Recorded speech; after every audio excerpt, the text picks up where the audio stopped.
All right. Welcome in, everyone. Welcome in.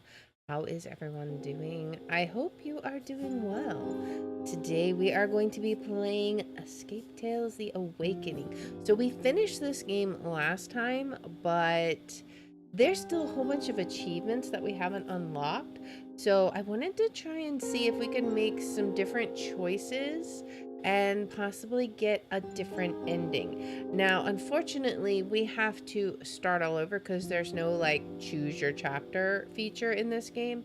So we will just be starting a new game and trying some different options, and hopefully we can still remember most of the puzzle answers. So, or at least figure them out without too much difficulty. So let's go ahead and get a quick intro, and then let's hop on in. So here we go. Greetings, friends, and welcome to Enigma Night Gaming. My name is Liara, and I will be your guide in today's adventure. Today, we're playing Escape Tales The Awakening, and in today's episode, we're going to try and see if we can get us a different path along our journey. We finished the game, but now we want to see what other options there are. How will our choices affect the outcome? Can we have a better ending than what we had last time? Well, without further ado, let's hop in and find out. Alright, so here we go. We press the big new game button. Here we go. Your name is Samuel and you're 35 years old. 5 years ago, your wife Jennifer died, leaving you alone with your daughter Lizzie. It took you a while to accept Jen's passing. Your only source of optimism has been the idea that nothing worse could happen. You are wrong. 2 months ago, Lizzie began to feel chronic fatigue. And would fall asleep everywhere. You quickly took her to a doctor. According to the specialist, your daughter was completely healthy. However, her condition worsened. As you prepared to head home, Lizzie lost consciousness and fell into a deep coma. You spent every day by her bed, waiting for her condition to improve. All in vain. The doctor seemed helpless, and you decided to look for help elsewhere. You found a similar case in an old newspaper, a teenage boy in a coma for over 5 months before he suddenly woke. You decide to contact the boy's father, Mark, hoping to learn something more. So he's going to tell us about the ritual, right? Mark invites you to his home. He tells you about his son's condition, insisting that his recovery was just a miracle. You feel that Mark is not being completely honest with you. You tell him how you lost your wife and how scared you are to also lose your daughter. Your words make Mark break. I did something, but I don't know if it will change anything in your case, he says hesitantly. He takes an old leather-bound book out of the desk drawer. When my son's condition was hopeless, I used this to carry out a ritual. I'll give you the book, but you have to be prepared. Awaking my son had a very high price, he adds quietly. You try to get some more information out of him, but Mark doesn't want to continue. You think you can see fear in his eyes. You take the book from him and you start to read. The described ritual of awakening allows one to travel where lost human souls go. Another dimension, its inhabitants called the Keepers. They shape the world according to their own liking, feeding on or releasing old human memories. A week later, you visit Lizzie in the hospital. Her motionless, pale face brings to mind the worst. Her heart is still beating, but your daughter's condition is getting worse. She seems to be passing. You softly kiss her forehead and head towards the exit. You don't have a choice. You have to use the book to try and save Lizzie with its help. Ready to do everything to make Lizzie better, you quickly reach your house in the suburbs. Quickly, you go to the basement and open the book. You'll need a lot of space, silence, and several items for the ritual. You turn more pages of the book. You will need a few things for the ritual. Something to draw a circle on the floor, candles, and an item of great importance to the person you want to find. The first two things are not a problem for you. The chalk should be somewhere around the desk. The candle should be in the safe. But the last item, what would Lizzie have that's so important to her? You take the book. Okay, so we remember this room, right? So we know we can use this. The tool board has always played a double role. It not only helped you keep your basement in order, but sometimes you also used it to encrypt information. You look at it for a while. The tools are not arranged in the way you would expect. You clearly had a reason to arrange them this way. All right, so let's see if we can get the other two items that we need for it. I'm trying to remember. I think it was this wall, right? Oh, no, this has the key. You raise your head and see the key to the drawer hooked high up against the ceiling. You can't reach it by hand. Your attention goes towards the tools on the wall. Unfortunately, the collection's incomplete. You yourself have hidden a lot of the tools from Lizzie, afraid the girl could hurt herself. You don't see anything that could help you get the key. But we've got the tools now. Now, these 3 pieces, we could go ahead and do Lizzie's puzzle. So let's do that. The wooden chest with Lizzie's toys hasn't been opened in years. Right next to it, you see one of her fancy puzzles. Clever girl, that's probably the way she hid the code to her treasures. You pull on the padlock, but you can't open it. You have to find another way. Alright, so let's grab the other item. So it's this one. Spring puzzle. This is how Lizzie called this riddle. It took her a lot of effort to make it. You wanted to wipe it off the floor for a couple of times, but your daughter would never let you. For some reason, this riddle was important to her. Okay, and then we'll get the other one, which is this one. Lizzie loved word problems. In the past, when you both went to the basement to work on the workshop, she would run around the room and torment you with ever new charades. One of them that you could never solve is still decorating your basement wall.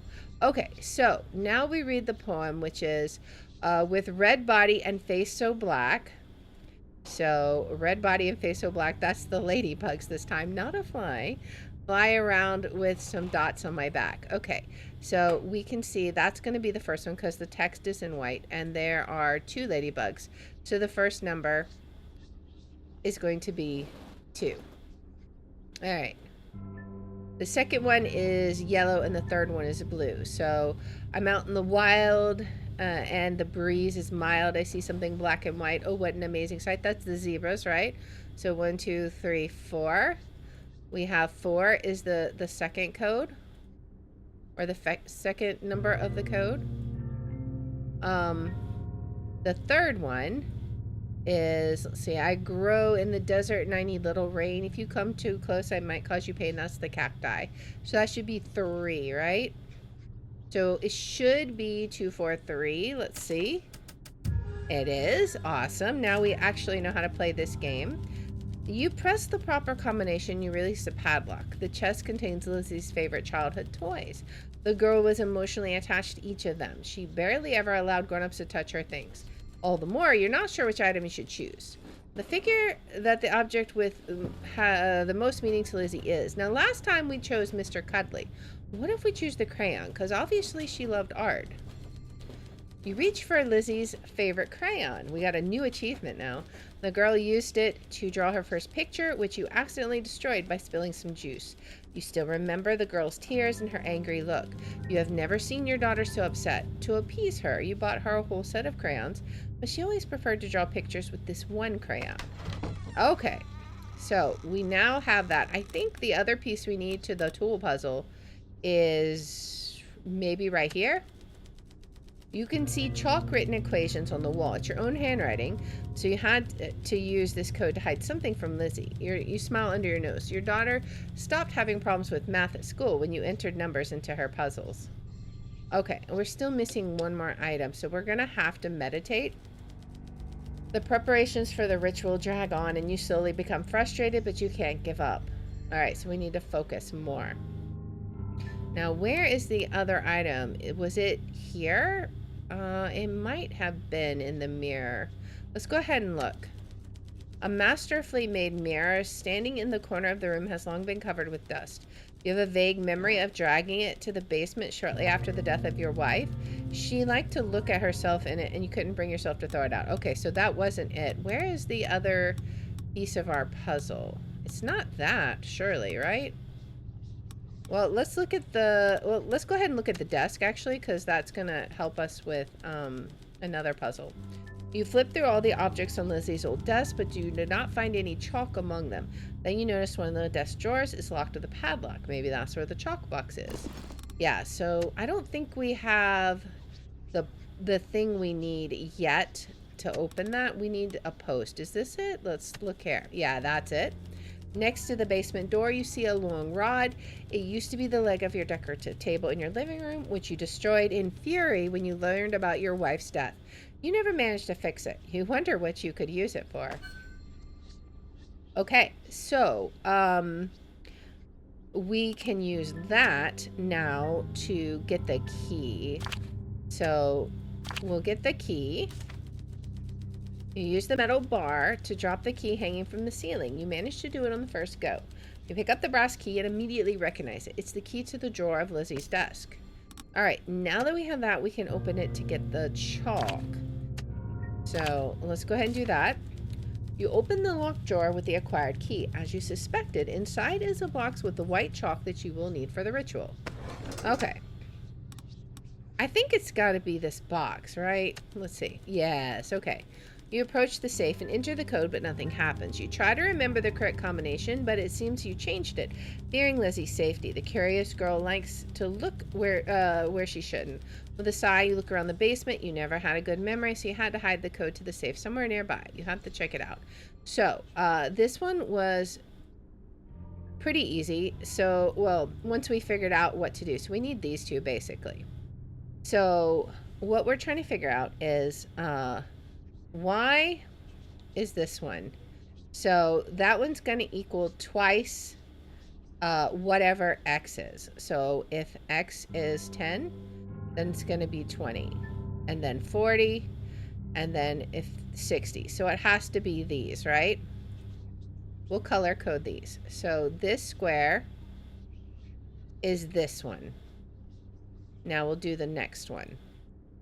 We'll do that one in pink. So this one is going to be every y we choose. I think I have that right. Every x we choose is, yeah, that one's correct. Okay, so every y we choose, x is going to be 3 times as much. So if we choose 10 for y, x will be 30.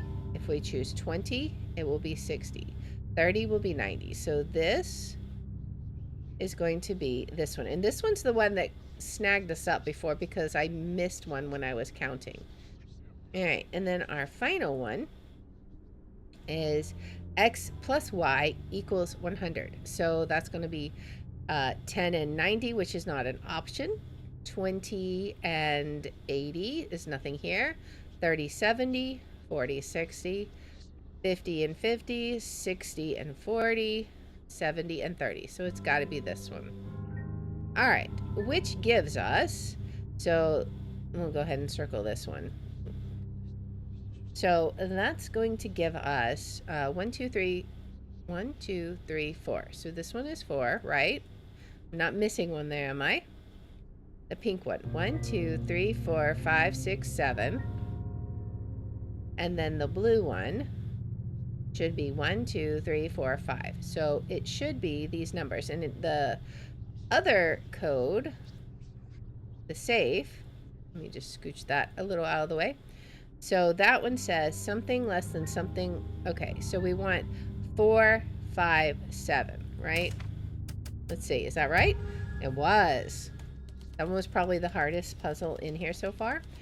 You can enter the code, you enter the code obtained at the tool cabinet and turn the knob. The door opens with a quiet creak. Inside you find candles, and next to them a gun. You almost forgot you had it. And we never hear about that gun again, which is so weird.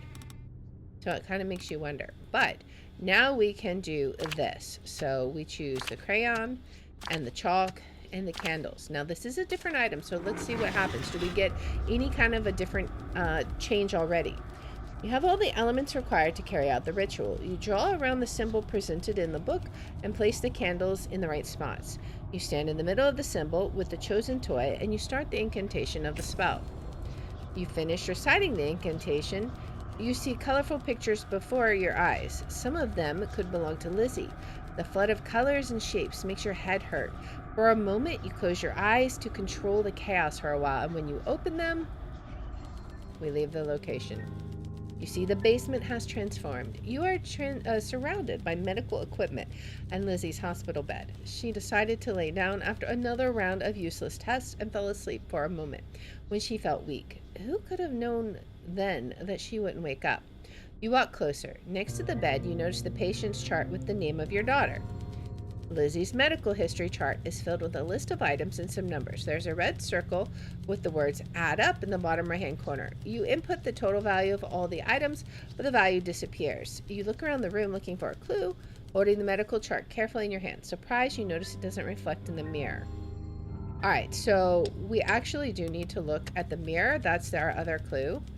The reflection in the mirror makes you feel uneasy. You don't see yourself, only the objects surrounding you, as if you didn't exist here. You walk closer to the mirror. There's something wrong with the surroundings as well. So we have to kind of compare what is different in the two pictures, right? So let's grab our marker. Now, this is different. So the picture is different. What else is different? So we got it's a mirror image, so we got to go opposite. So we have a picture here. We have books here. Now the clock is different. It's really hard to kind of see here, but this one is set for like 4:35 or something, and this one is 8 o'clock. So this one is different. Okay. The bear's the same. Monitor's the same. We still have a blanket and a chart and a doll. We still have this. The flowers are here. The bike is here. Oh, but this is not here. This is missing. And if I recall, that's the only thing that we needed different, but let's do a quick look and make sure. It looks like everything else is the same. Okay, so that is, that's going to be, let's see if we can look on our chart and see what we need to add up. So what was different? It was drawing, so 4. Oh yeah, I turned those off. Okay, so 4. I'm just going to erase these because they're kind of in my way right now. We already have the stuff over here. Alarm clock is 54. Let's change that back to blue just to be pretty. Okay, so alarm clock. And then the other thing was the IV drip, 25. Okay, so 8 and 5 is 13. And then that's 8. So our answer should, in theory, just be 83, right? We got it. We're getting the puzzles a lot faster than the first time around. You hear a quiet grinding noise coming from the mirror. You think it's slightly tilted. Its surface got covered in mist as if you were suddenly in a sauna. You try to wipe it, but to no avail. The image reflected in the mirror is still blurry. You take the mirror. Okay, so we got the mirror. Now, this is a puzzle we can do. The defibrillator. The defibrillator lying on the floor looks like typical paramedical equipment. The EKG chart frozen on the screen fits the barely audible heartbeat. You move your hand over the buttons of the device. You have the impression that the heartbeat stabilized a little. Okay. We need one more piece, and that is that this? Maybe. Your attention is drawn to the yellow sticky notes on the wall. You used to use similar ones to leave messages for Jen on the fridge. These notes, however, are empty. For some reason, they're arranged in the shape of a pyramid. Okay, so that one's a different puzzle. Where was the other one? There's an eye chart here. There's something here. Let's look at this. The hospital equipment reminds you of all the tests Lizzie had to go through. A psychologist's visit, MRI, blood test, and what if you're only deluding yourself? Okay, so we would have had to meditate anyways, so we're not doing too many yet. The surrounding blur, and you're carried away by the vision. You break down the bathroom door. Jennifer is lying on the floor, not moving. You run over and try to lift her, but she doesn't respond. You place your fingers on her neck, but you don't feel any pulse. You take out your phone and call an ambulance. Only then do you notice the empty bottle on the floor. Did Jennifer really do it? When you wake up, you see you're still in the same room. Okay, so we got to be careful. Where do we want to examine? Maybe it is here. Let's look. Okay, this is for the web puzzle that we have. You see an old, well-worn vision examination chart for a second. You have the impression that some letters become blurry, but after a moment, the picture stabilizes and you can walk closer. So what we need to do is we need to figure out this one, right? All right. So this is going to be, we start here, so that's here. DE. Oh, it skips this. Whoops. Let me erase that. It skips that. I think it's destroy, if I remember. Well, let's see. So we skip that. Yeah, DST. And then it goes over here. Destroy. Yes. Okay. So it is destroy. Okay. Great. We got that one. Something next to you suddenly hits the floor. Under the vision test board, you find half a Ouija board. You remember that similar objects can be used during spiritual seances. There are letters printed on the board, allowing the ghost to answer questions of the living. Okay, so now where is the other part of the EKG? We got the book there. I don't know if that helps us or not. There's so many things to look at. Let's go ahead and look at her side of the bed, I think. A familiar stuffy, Mr. Cuddly, looks at you from the shelf. Lizzie got this toy from Jennifer for her 4th birthday. Since then, it was her favorite toy, and at the same time, the most important memento she retained after Jen passed. You reach for the toy, smiling. It's nice to see a familiar face. Okay, let's look here, because I think this triggers that hat. Lizzie's favorite hat. When you got it, she would wear it constantly. She wouldn't take it off in kindergarten. Sometimes you would even wear it to bed. You pick it up. You have no idea how it got to this realm. Sadly, we now have to meditate. So this is our 3rd meditate. You fall as everything around you begins to spin. After a while, you're in the same bathroom as in the previous vision. From the next room comes the sound of children's laughter and Jen's voice. You go to the door, but an open medicine cabinet catches your attention. Jen's medicine bottle sits there untouched. Next to it, you notice another one, very similar, but with different pills. It's almost empty. Or it's it's almost empty. When you look at her description, the vision ends and you regain consciousness on the floor. What does this all mean? Okay, let's look at this. This is her drawing. This has to be an illusion.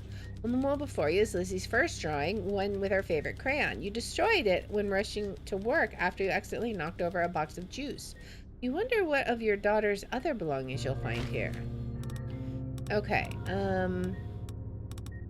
maybe, I don't know. Where do we, there's only like 3 more areas we can look. The book and then these 2, but we only have 2 options. And I think the book was a dead end. Let's look here then. Ah, there we go. That's the other piece we need. You see a repeating signal on the EKG monitor. It looks as if someone's heart has been beating for an eternity. You feel uneasy when looking at the colorful charts. The device is not connected to anyone. What's more, the monitor's cable has been cut in the middle. Okay, so now we can look at this. So we need green, red, or green, blue, or green, red, blue. So is that just going to be 3, 2, 4, right? Because that's the number of heartbeats. Yes. You press the buttons on the defibrillator in combination shown on the monitor. The sound of the heartbeat becomes more intense. You think its rhythm stabilized completely. Whoever you are, thank you for your help. Now I can get up, you hear a faint voice. You see a goblet in front of you, full of some kind of green liquid.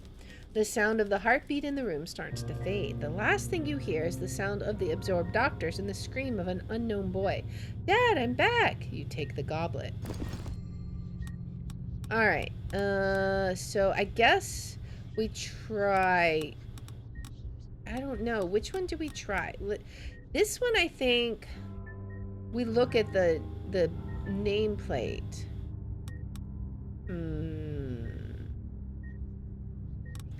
I don't remember. I feel like this is a dead end, but we're going to do this one anyways. The ritual circle looks untouched. A book rests in its center. You have the impression of its pages being gently moved by an invisible wind. You bend over and touch one of the trembling pages, yet nothing happens. Okay, so that one was the dead end. Whoopsie. We could have avoided this meditation if I had remembered. It's okay. As the surroundings fade away, you prepare for another vision, but nothing happens. There is complete darkness around. After a long moment, you're interrupted from your thoughts by a voice coming from inside you. Say my name and I will cease to exist. So what am I? Silence. Okay. I hate that we had to do that. I would have rather have done that later on, but The second bed belongs to John. The boy is Lizzie's age, and he came to the hospital shortly before your daughter. They quickly became friends and used to spend hours talking about their favorite books. John would regularly visit Lizzie even after he left the ward. Okay, so that was a dead end too. So we have to combine something here. Oh, I should have remembered this. It's going to be the mirror. Okay, so before I think we chose the Ouija board. Now, what if we choose the goblet? I think we chose the Ouija board before. Let's try the goblet now. You look at Lizzie's hospital bed, aware that your journey has just begun. You feel a gust of wind before you. You turn around and see a portal where the mirror used to be. Unfortunately, you don't see what's on the other side. You read about similar passages in the book and know that if you cross one, there's no turning back. Should you go forward or stay here a bit longer? Well, we're definitely going to go forward, and we'll try and remember next time that we don't have to click those two things.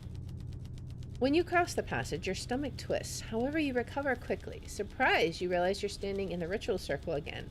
The surroundings start to ripple subtly, getting blurry. Is it your first trip between memories? You hear a voice behind you. Someone is coming out from the black curtain. They materialize slowly. You notice only the shape of a figure for now. I think this belongs to you, says the stranger. You look at the note in his hand. You recognize it was torn from the book. I think this is different from before. Oh, maybe not. Hey, I'm talking to you. Is anyone there? Hello, I asked if this is your page. So before, we decided to stay silent. Let's actually answer him this time. Yeah, you answered without confidence, wondering what's going on. What? I mean, who are you? You asked, hoping your assumptions are wrong. My name is Lucian. We got It's Good to Have a Company achievement. My name is Lucian. The creature presents itself. I found this in the memory zone. I don't need it for anything, but maybe you can use it for something. You must have lost it. Lucian grins, giving you a card from the book. Are you a keeper, you ask? Lucian shrugs as if the answer was obvious. He looks around the room. I'm looking for a friend. He should be somewhere around here. You lift the curtain, waiting to see the familiar mirror. Instead, on the wall, you see symbols of vases and drops of water drawn with white paint. Guests! It's been a while that I had guests. You hear the sound coming from the wall. If you want to pass, you'll have to prove yourself. Who are you, you ask? Shush, I'm not the one you're looking for, says the wall. Solve the equation and I'll show you what's on the other side. I'm curious if we can actually solve it now. Oh, he's here? Oh man, he's with us? Oh, okay. Interesting. Alright, so, we can solve this. So, what does it say? 4 times 2 plus 2 equals 10. 5 times 5 plus 1 equals 26. Okay, yeah, so, I mean, those are obvious. So, I assume this means that this times this plus this equals this. Which means we have to figure out what this is supposed to be, right? Do we have a hint on what it could be? I feel like we got triangle is 5, square is 2. Let's see. So triangle is 5, square is 2, which means water drop is 1, right? Okay, so square is 2. This is 5 times plus, which would be 2 times 5 is 10 plus 2 is 12. But that's not, oh, wait, no, this is going to be times, right? So 22, okay, that makes sense. Yeah, okay. So you do everything until it's multiplying until you get to the water drops. So then this is 2 times 5 times 2 times 5 and then plus 3. There's 3 water drops. So 10 times 2, so that's 20 times 5, so 100, right? Yeah, 100 plus 3, 103. Is that correct? Yes, we got it. You present the solution, but the wall doesn't seem to be happy. It remains silent for a while. I thought it would take you more time, but a contract is a contract. The paint disappears from the gaps between the bricks, a few of them fall from the wall. In the newly created hole, you find a business card of the doctor that was taking care of Lizzie's case. I love how he's just sitting here now. That's kind of a little creepy. I'm not gonna lie. Let's go ahead and grab this. In the middle of the room lies the cracked half of the Ouija board. The pattern on the crack is the same as the Ouija board you found earlier. So that gives us extra energy, right? Oh, we should have used an extra energy. Oh well, live and learn. You take it out and combine both halves together. The room is filled with hundreds of voices begging for help and rescue. Between them, you hear Lizzie's clear voice. Now you know you're on the right track. Okay, so I know this is a puzzle we can do, and I know this is a puzzle we can do. Let's do this one. In the corner of the room rests a closed coffin. You try to open it, but the lid won't move. On closer inspection, you see cracks in the wood. Okay, and then what did we get with that? Okay, so we're still missing an object with that. This is the puzzle. When you approach the skulls, they immediately turn towards you. There are colorful lights beaming from their eye sockets. We don't know the order. Leave us, yells one of the skulls. Yes, leave us. If we know the correct order, we would not be here, says another. I want to go first. Me, says the third skull. No, I'm first. The skulls keep arguing loudly, completely ignoring your presence. You look around them, trying to figure out how to silence them. Alright, so we need one more object in order to solve that. I don't remember exactly where that's at, but let's see. What do we got? Let's do this spider web thing. The board on the wall seems old. It presents lines arranged at different angles and the numbers assigned to them. The whole of it creates a network of connections that you don't understand. You'll need something more to solve this puzzle, which I believe is the spider web. The spider in the middle of the cobweb is huge, but despite the fear, you decide to look closer. Food! You hear a faint moan from the spider, it seems. It's weird, especially given the number of flies caught in the web. After a moment, you notice the problem. Some of the webs are so weak that they will not hold the spider, and the rest of them will definitely break when it moves along. You now know why the spider can't manage to eat all the flies. Okay, so this one we have to compare, and we can't do the weak sides of the webs. So the little thin lines, we can't move on. So let's start at the spider and see. We want to get all the flies. So we would love to get something small. This could work, right? I think that one might be the only one that works. So we would go up, down, down. Okay, so that would give us this, right? Okay, we're going to swap colors each time to make it easier to see. Now, we want something, what do we want? Maybe this one? I'm seeing this shape. This would get us these flies. Right? Looks like. Okay. Also, when we put it, that'll give us the order if we do it like this. Then yellow is... we're gonna have to go inside because this outer one is gonna have to be the one that we get this. So we have to go like this for sure. Is it gonna be this 6th one? In, out, I think so. Then we go along this way and then down here. So this one is next. I should probably write this down since we're about to recycle our colors. 1, 4, 6. All right, next is blue again. So, this is a problem. How do we get that one? How do we get that one? Huh. That is definitely a problem. Because it has only one, you would feel like you have to exit there, right?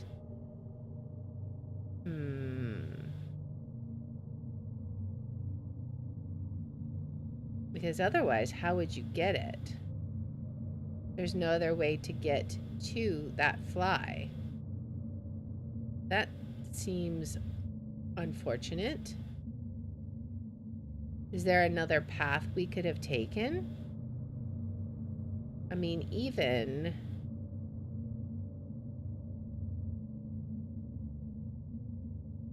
like, we can't use this one from here. That's not the right... I mean, it goes down like this.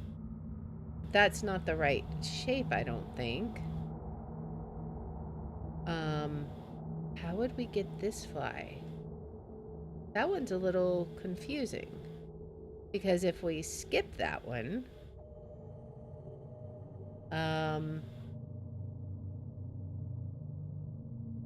then we get... what could we do? Can we turn any of them?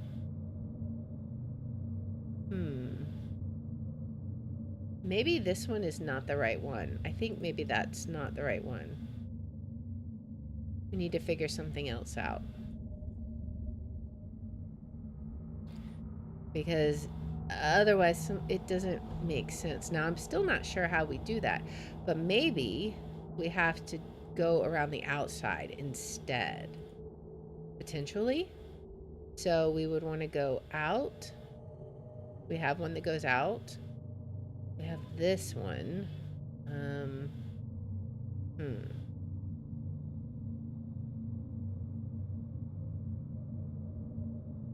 Now I'm not sure.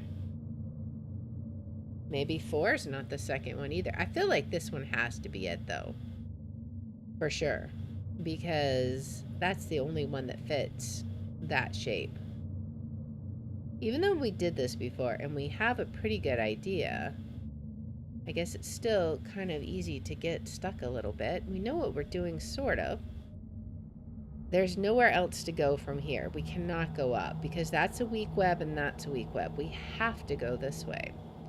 So we have to have one that goes across like that, which is why maybe it's this one actually. Go across like that, then down, and then where? We would go... there's no horizontal one though.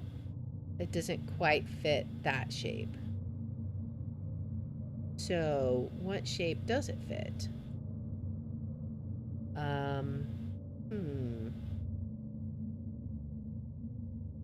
We go out. Which one would it be? Because, okay, so we got to get this fly, this fly, this fly. I know this one is going to be like this shape probably. It could be this shape. But I think it was because she still wants to get off her web, right? So I think whatever we do, I think this one is going to be 1, 2, 3, 4. So we're going to have to end up in here somewhere. The thing that's confusing me, though, is this little guy here. There's no way to get to him. Unless he's the end point, not the beginning point. Or not an interior point, right? So that could be a possibility. But where would we go from here? It's got to be across. And then there's no reason to go up. It has to go for sure like this at a bare minimum. The only problem is that guy. I'm looking at this web. Maybe we're wrong. And this isn't like the first one you go to. I wonder. Like, that's the first one it was before. But what if it changes? Because there's no other way to get to this one. This one is like this shape, right? And I feel like it has to be last. So where would we go from here? We could do something... oh, this shape, right? So we'd go up, and then down, across, up. That's this one. Okay. And then we do our 5, 1, okay.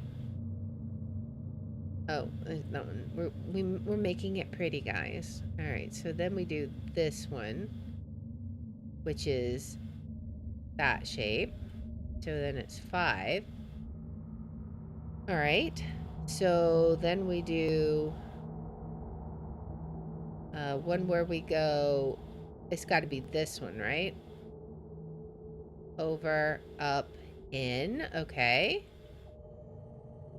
Which is 9. And then... Okay, so we did have the right first one. We just went the wrong direction with it, right? So 19503. There we go. Okay.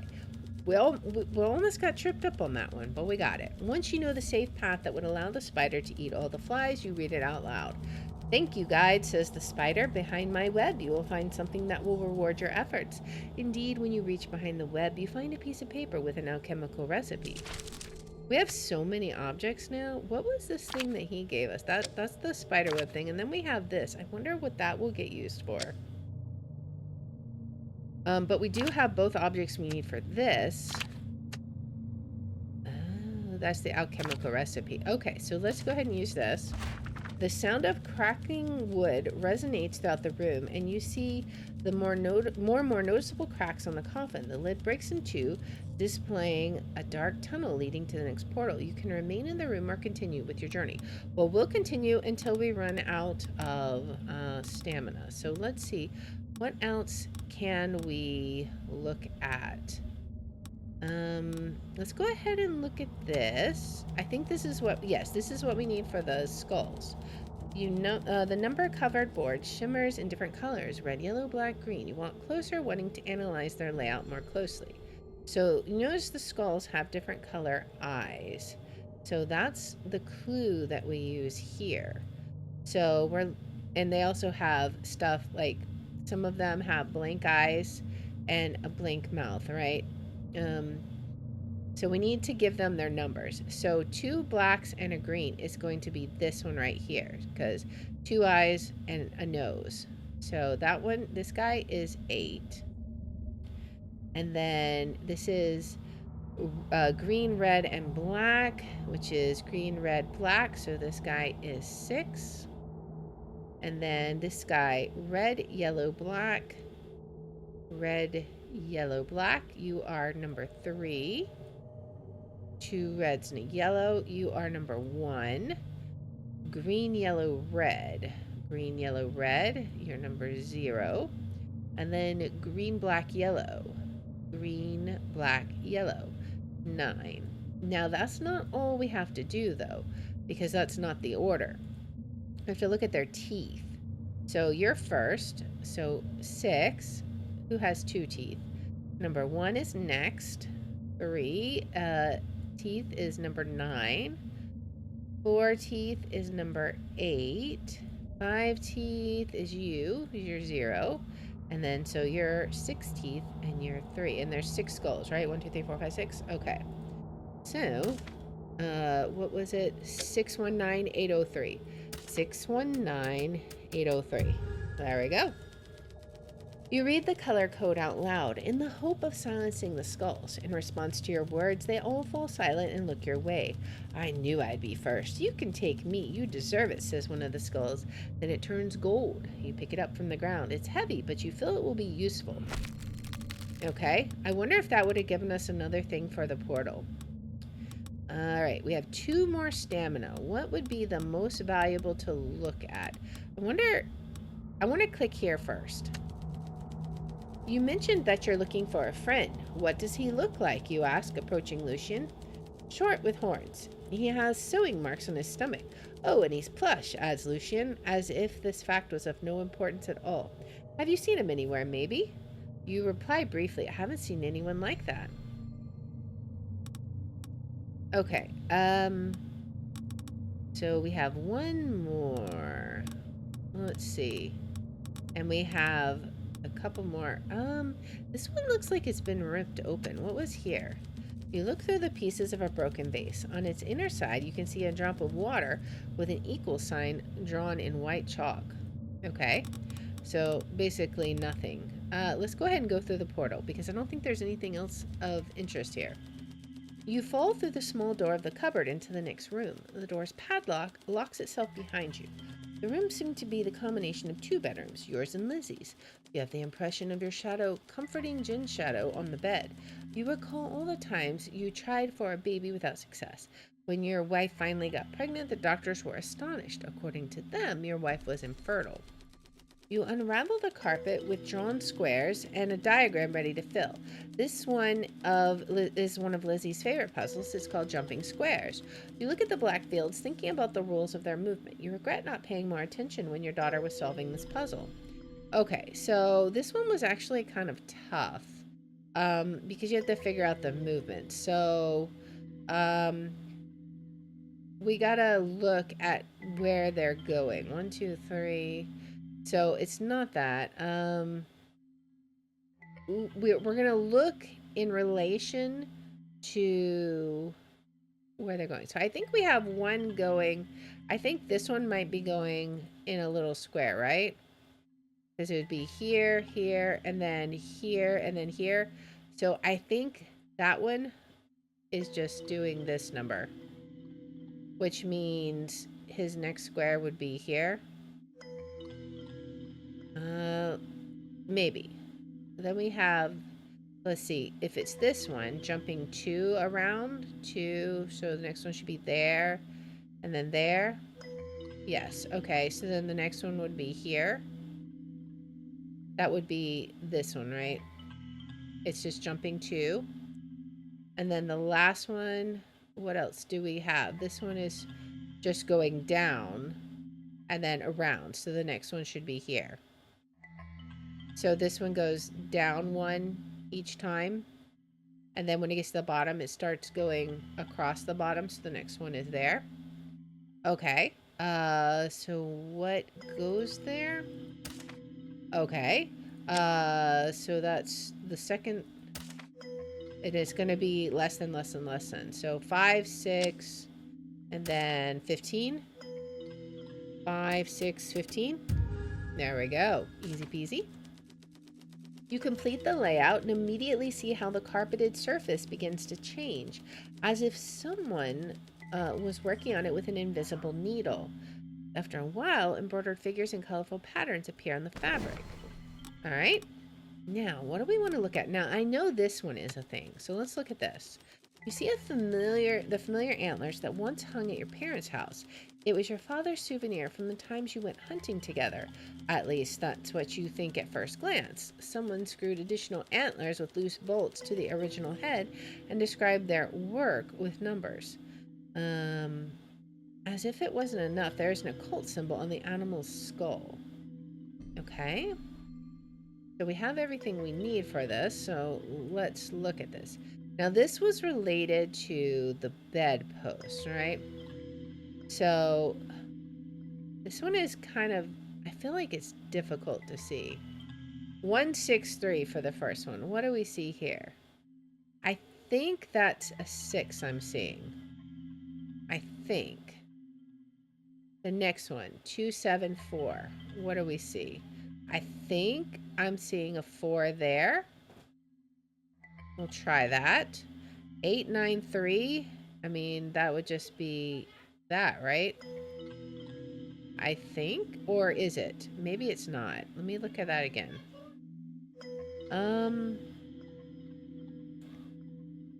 I mean, maybe.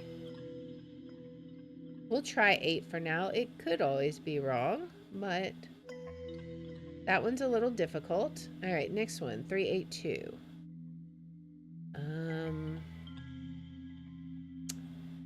I don't know. It also kind of looks like an 8. But maybe that one's a 3? Because how would you do it on a bedpost? Let's try a 3 for that one. 714 for the next one. What do we see? I see a 7. And the last one, 694. Is that a 4? I don't know if these are right. Let's see. 6, 4, 8 374. Might not be right, but let's give it a try. This one I feel like is difficult just because you can't zoom in any more than that. 374. Oh, I typed the wrong number. 648 374. Okay, we got it. Nice. When you place all the antlers in the correct position, something falls from the moose's mouth. Find a golden dial covered with numbers on the floor reminiscent of an unusual clock. Okay. What else do we have? So this one was a really hard puzzle too. Among the vegetation, you see peculiar hunting trophies, as if belonging to a completely different world. Their heads are moving, gazing ominously at you. Only after a moment you notice they aren't looking at you, but at the other corner of the room. You look at the holes in the wall from which the heads of the animals are shyly emerging from time to time. So both of those were useless. They weren't even part of a puzzle. What a waste. A sudden attack of pain makes you fall. You expect a painful memory, but instead you see Lizzie's hospital room. Loud sounds of equipment echo around and chaos reigns among the staff. Nurses and doctors crowd around the bed shouting at each other. Someone activates the defibrillator. After what seems like an eternity, the machines go silent and one of the doctors says, "We were lucky today, but next time we might lose her. They said her condition was good. You will have to give away something." So this was what Lucian gave us. So maybe that's good. A sudden attack of panic makes you... Okay, so that's what we just say. Now what do we look at? Well, we know this is good. So you stand next to a window with bars painted in different colors. You see a keypad behind it. All right, we need one more piece to solve it. Which I don't remember where that is. But I also know this is a thing we can do. The effect of lights coloring the water reminds you of something. You've seen a similar fountain during your trip to the theme park. Lizzie couldn't stop looking at it. The fairy tale fountain was topped with a statuette of a smiling character. The one in front of you, however, is decorated differently. There's a golden lower jaw on the top. Oh, you pull out the found skull and attach it to the lower jaw that crowns the fountain. So that's how we could have gotten some extra energy in this room. Okay, okay. The water glows, presenting you with a vision. You see Lizzie in a hospital bed. For a moment, you feel as if she was smiling in her sleep. Okay, okay. What is this? You check the drawer. It's empty. You grab the other drawer, but the phone rings. You pick it up. Yes? You hear a buzzing sound. Is the phone working? You look at the phone's dial with the eye symbol drawn on it. You take out Lizzie's doctor's business card. You dial the number, but instead of the desired voice, you hear that the number you're dialed does not exist. Okay. So hold me. So we have a phone number, but what we actually need is we've got to convert it, right? So the I is sideways. So if we want 4, we got to go left 4, right? So 1, 2, 3, 4. So that'd be 8. Okay, and then if we want 2, that'd be 10, right? 7, 1, 2, 3, 4, 5, 6, 7. 1, 2, 3, 4, 5, 6, 7, 5. And then 2 is going to be 10 again. And then 9. That's 1, 2, 3, 4, 5, 6, 7. Yeah, it's just, I don't know why I was counting it. 1, 2, 3, 4, 5, 6, 7, 8, 9. That's 3. And then 2, again, is 10. And 8 is 1, 2, 3, 4, 5, 6, 7, 8, 4. Okay. This seems familiar. So I think this is probably right. 3, 10, 4. There we go. Okay. You dial the number and you hear your own voice on the phone. Hey, honey, I'm worried about our little girl. She says she doesn't feel too very well. Can you take her to the doctor today? I love you. Bye. You remember how even as a little kid, Lizzie used to have sudden attacks of fatigue. This was even before Jin had passed. How could you forget that? Suddenly, your thoughts are interrupted by the sound of the wind. It looks as if the grate in the window opened. Okay, now that's what we needed. So, uh, we've got to... Okay, so we want... I forgot if it's biggest to smallest or smallest to biggest. I think we did... I can't even remember how we did it before, but we'll figure it out. So we've got... let's do the purple lines first. So now this is a mirror image, right? So so this connects here. So we have this, and then, so it's just 5. So purple is 5. Yellow, we probably could have done that in a different color, but that's fine. Yellow will be what? Let's erase these and see what yellow is. So yellow is this. And then it goes, okay, so this is going to be what? Like, wait, was that right? I don't think that was right. Let me see. So we go, no, it was. Is that yellow too, though? That's the confusing bit. I'm not sure.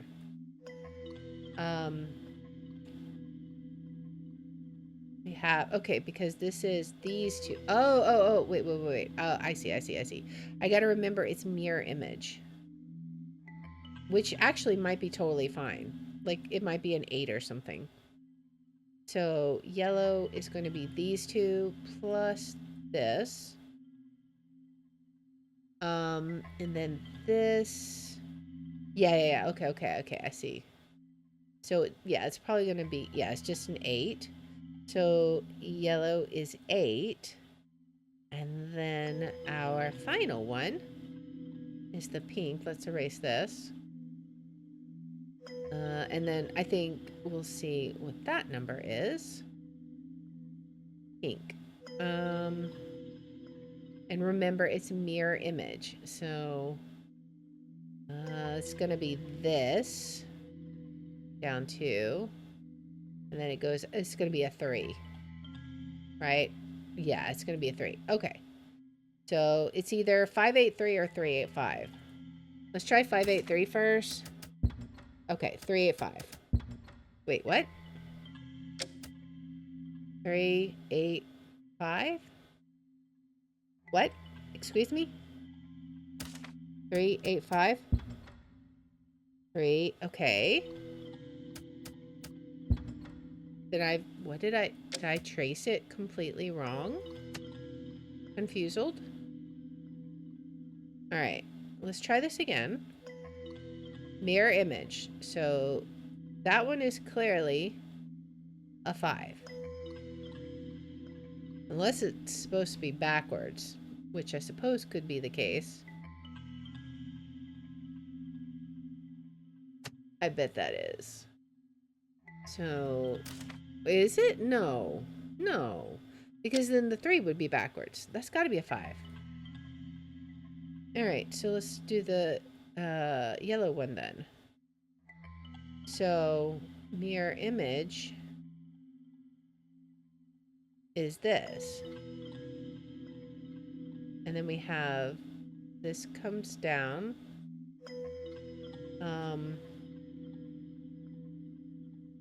We have this. This is down. Goes across. And then we have this. Oh, wait. Oh, it's not an 8. 3, 9. Oh, right? 3, 3, 9, 5. 5, 9, 3. 5, 9, 3. It was not an 8. It was a 9, in fact. You enter the code and you hear the rattle of metal. The drawer next to the phone flies open. You find a window handle inside. You look at the grate, but there's no place that you could use it. Okay. Do we have anything here that we're using yet? No. All right, so we press on. Now, I know that there's a puzzle related to that, but where is it exactly? I don't know. Let's look over here. There's a creepy picture above the bed. Oh, I think this is just a waste. It reminds you of the Halloween that the three of you spent as a family. You took Lizzie on a trip, and when you got back, you found an occult symbol on your door. The same one decorating the cover of the book. For you, it was just a prank, but Jennifer was shaken. She couldn't recover for a couple of days. You sit on the edge of Lizzie's bed. It looks just like you remembered, with one exception. The metal finishing is unusual. When you look closer, you know... Okay, so both of those are a waste. That's frustrating. Let's look over here. There is a locked jewel case on the dresser where Jen used to keep her jewelry. Under it are geometric figures with cut holes. You look around and wonder if you'd seen similar shapes before. Okay, so that's what we needed for this. So now the way this works is, so we're looking for the number of holes. So, for example, this is what we want first, which is the chicken. What does a chicken eat? It eats a worm. So we gotta look for the tiny holes. So 1, 2, 3, 4, 5. Okay, so 5. Now the square is the cat. The cat eats mice. We look for the medium holes, which is 3. And then the wolf eats the rabbit. So 1, 2, 3, 4. So 5, 3, 4. This puzzle took me so long before. It's ridiculous. You open Jen's jewel case. Instead of an expensive jewelry, you find a toilet plunger. Oh boy, a toilet plunger, just what I always wanted. And still nothing we can do, so sadly we have to meditate. You feel sick, anticipating another attack. You look around for a comfortable and safe place, but nothing happens. However, in the corner of the room, you notice a man dressed in a female maid's outfit, humming to himself as he dusts himself. He suddenly stops, looking at you. He smiles at you and says, "Ah, there you are. I saw you looking everywhere. Please leave everything tidy." Before you can answer, he hands you a duster and went out through the wall. We get the peculiar duster. I'm like, okay, my guy. All right, there's not much else to look at. I guess we look here. The bed you've been sharing with Jen reminds you of all her sleepless nights. There were times when she had trouble sleeping due to headaches that no pills could help. So that was a waste. There's so many wastes in this room. Frustrating. The padlock has an unusual construction. It doesn't have a keyhole or number dials. You look at it from all angles. You have no idea how you would open something like this. Well, I guess we have objects, right? Objects that will help us. So we have 2 objects that will help us. What can we open this with? The rug, obviously. Plunger or handle? I feel like we used the handle before. Let's use the plunger this time and see what happens. All right. Behind you, you hear the sound of a key turning in the lock. The padlock of the cabinet through which you entered the door opens with a painful creak. Inside the cupboard, you see another portal. You have to decide once again if you want to continue forward. Well, yeah, of course we do. We've done everything else here. All right, we finally made it back to the kitchen. Oh boy. You enter another tunnel.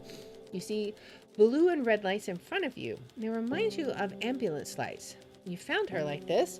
Did she take anything? You hear the doctor's voice in the darkness.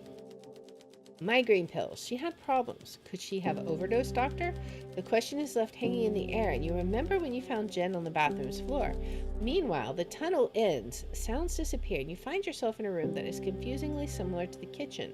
You look at the spot that you came from, but instead of the passage, you see a small staircase in the cupboard under the sink.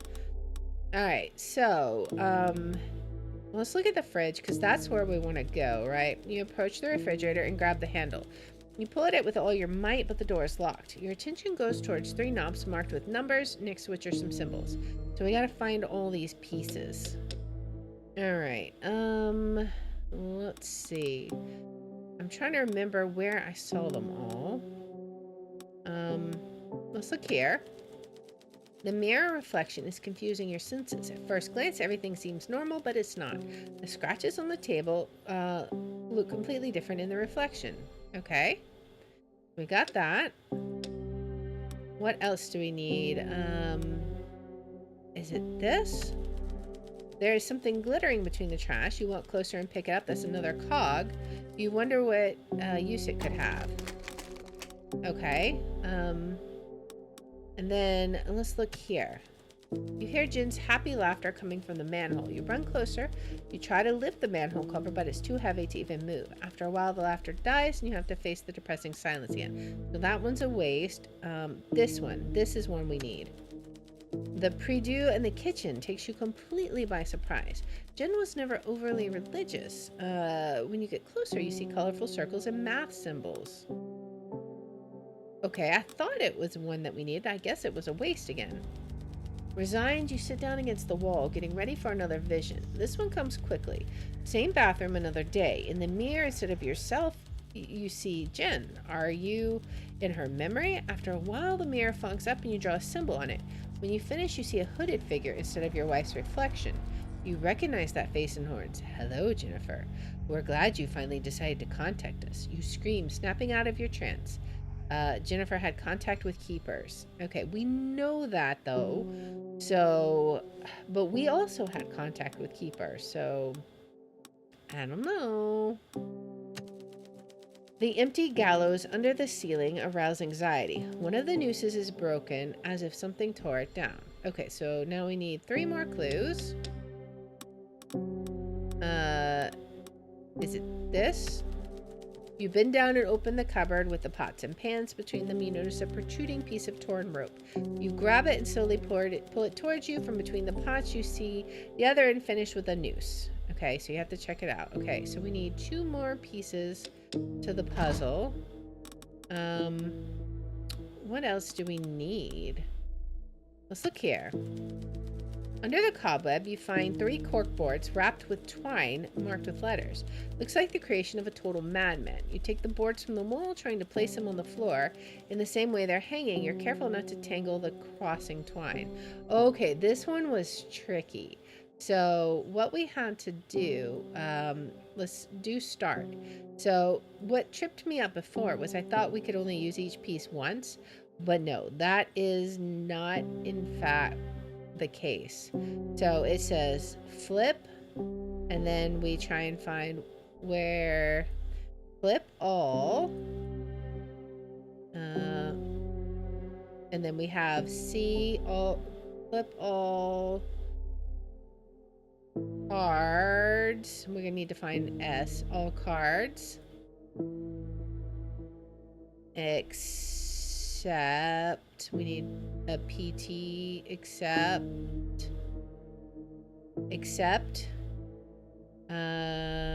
T, except we're just alternating this one, except the one, and then wait, except for the one, is it this one? No, except for the one with what? Start. Okay, so flip all cards except for the one with start. So we flip these. Now we start here, and we have FLAME, flame. This one maybe? Flames, TEL. Is that gonna be tell? Flames tell why? Tell you to flames tell you to what? See,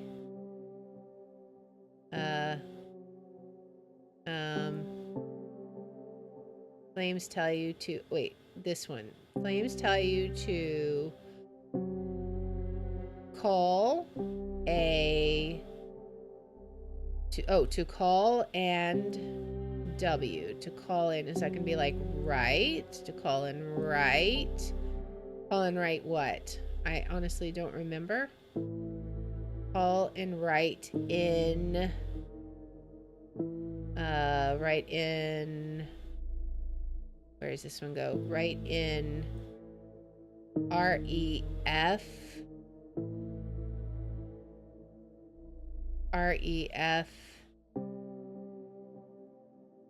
wait, to call and write Where does this one go? Call and write. Oh. Call and write Inferno. That's what it is. Inferno. I remember now. Because I was like, Infern, and then I didn't see the last O for a long time. You read the password. The room becomes shrouded in mist. In the mist, you notice Jennifer and Lizzie's memories, playing together, picking up the girl from kindergarten, the first not-so-successful cooking lessons. The memories go away, but the smile stays on your face. Okay. Now, what else can we look at? I guess we look here, maybe? Let's look here. Okay. There are several scratches with peculiar shapes on the table. Okay. So that's going to go here. Okay, so this one is 7. Is that going to be this?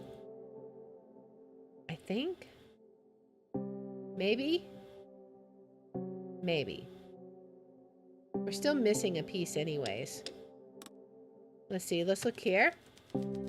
The sink looks unusual, mainly due to the number of taps and drains. You turn on one of them.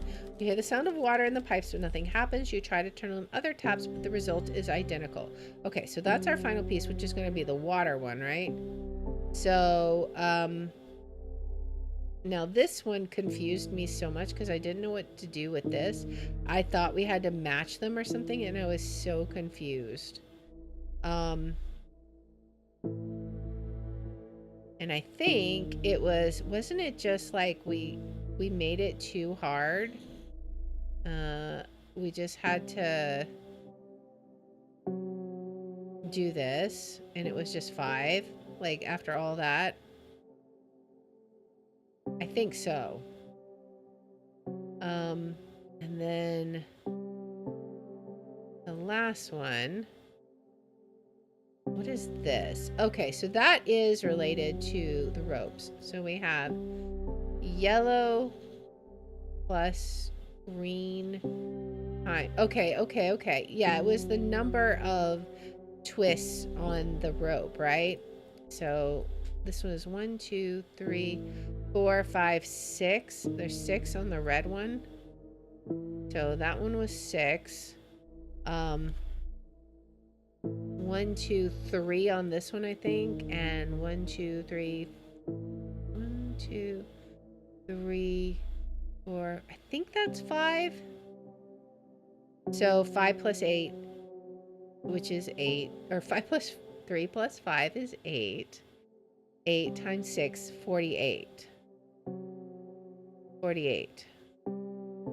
Oh, that's going to be this one. Right?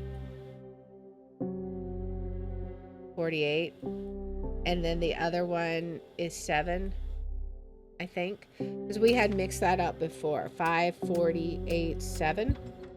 5, 7, 48. Okay, maybe I have the number of coils wrong.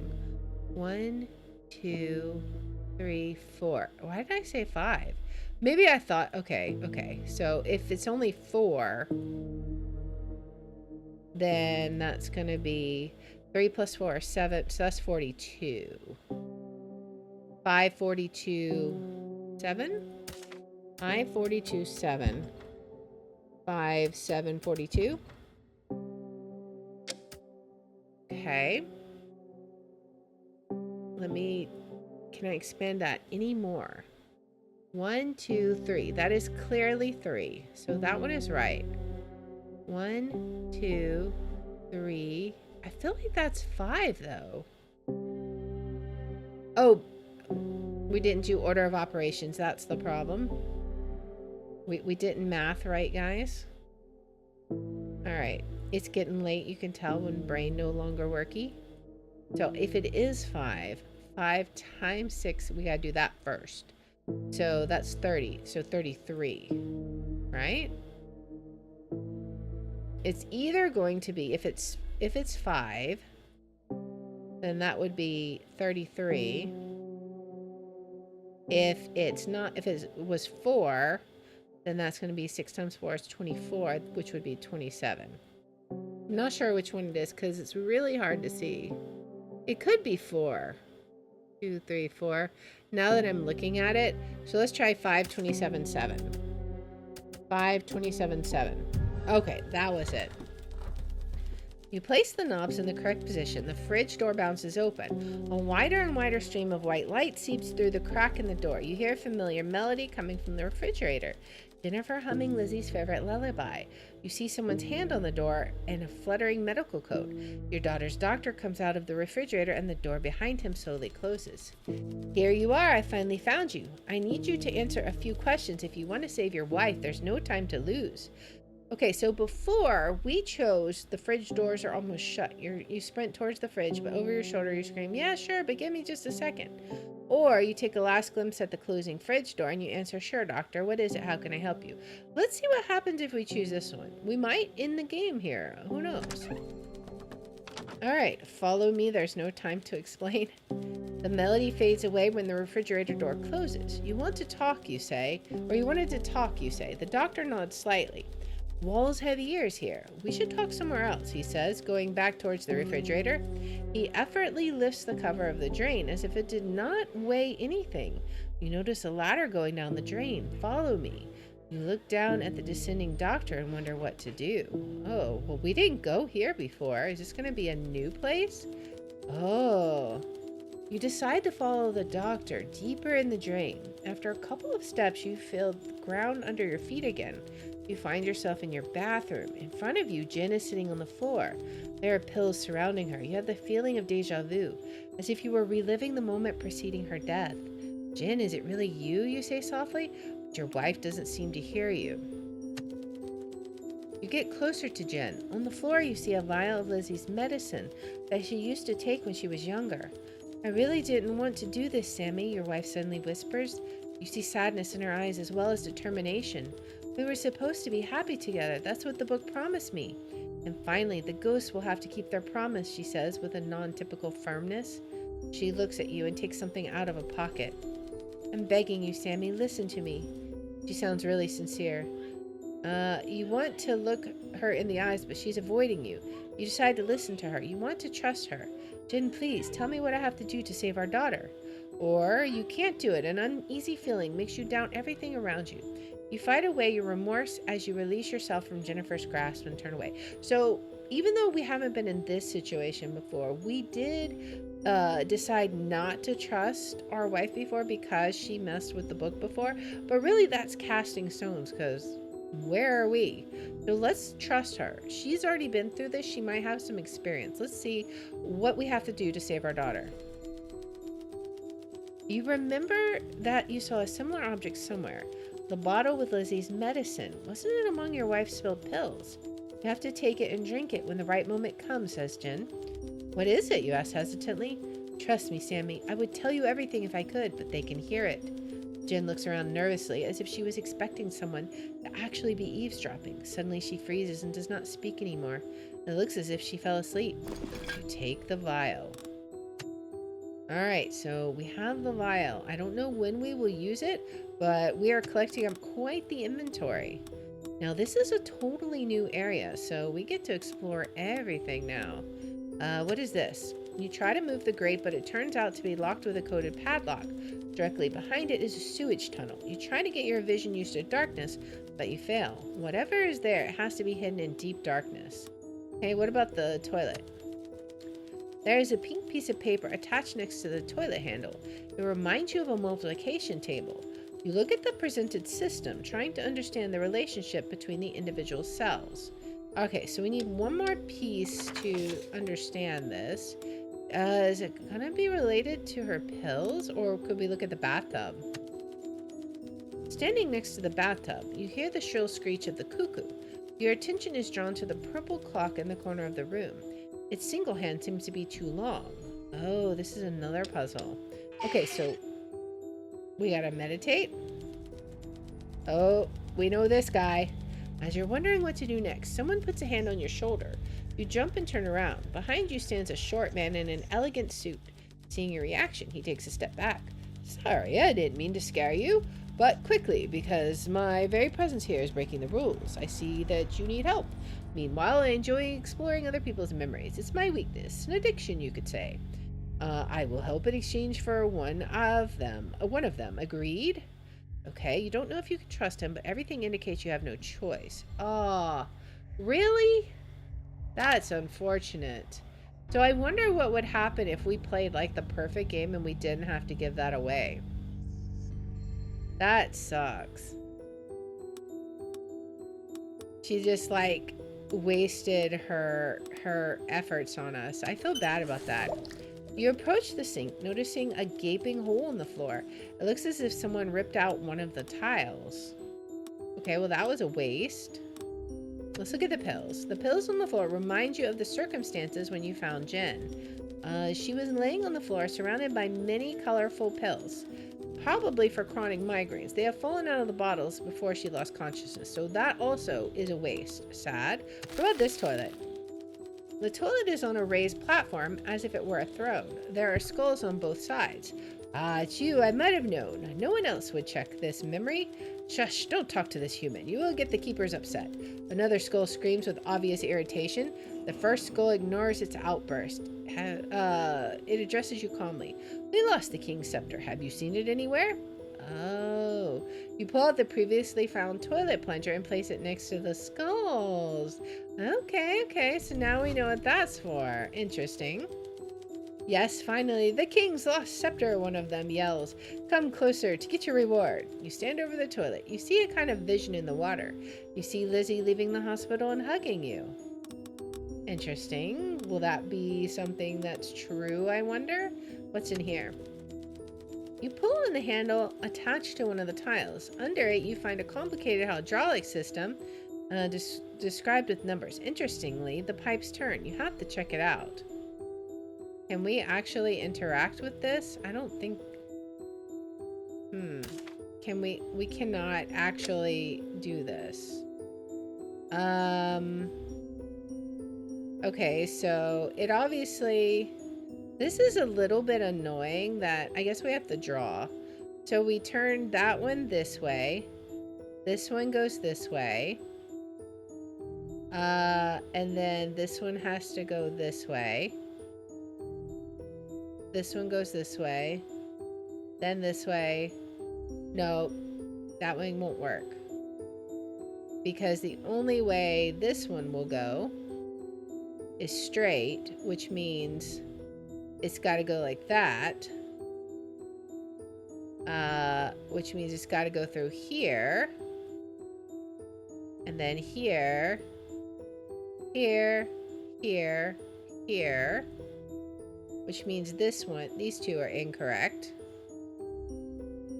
And it should just be this, right? So that's going to be 2, 3, 2. What number is this? 9. 9. And I, again, can't tell what number this is. All right. What number? Oh, 4. That's a 4.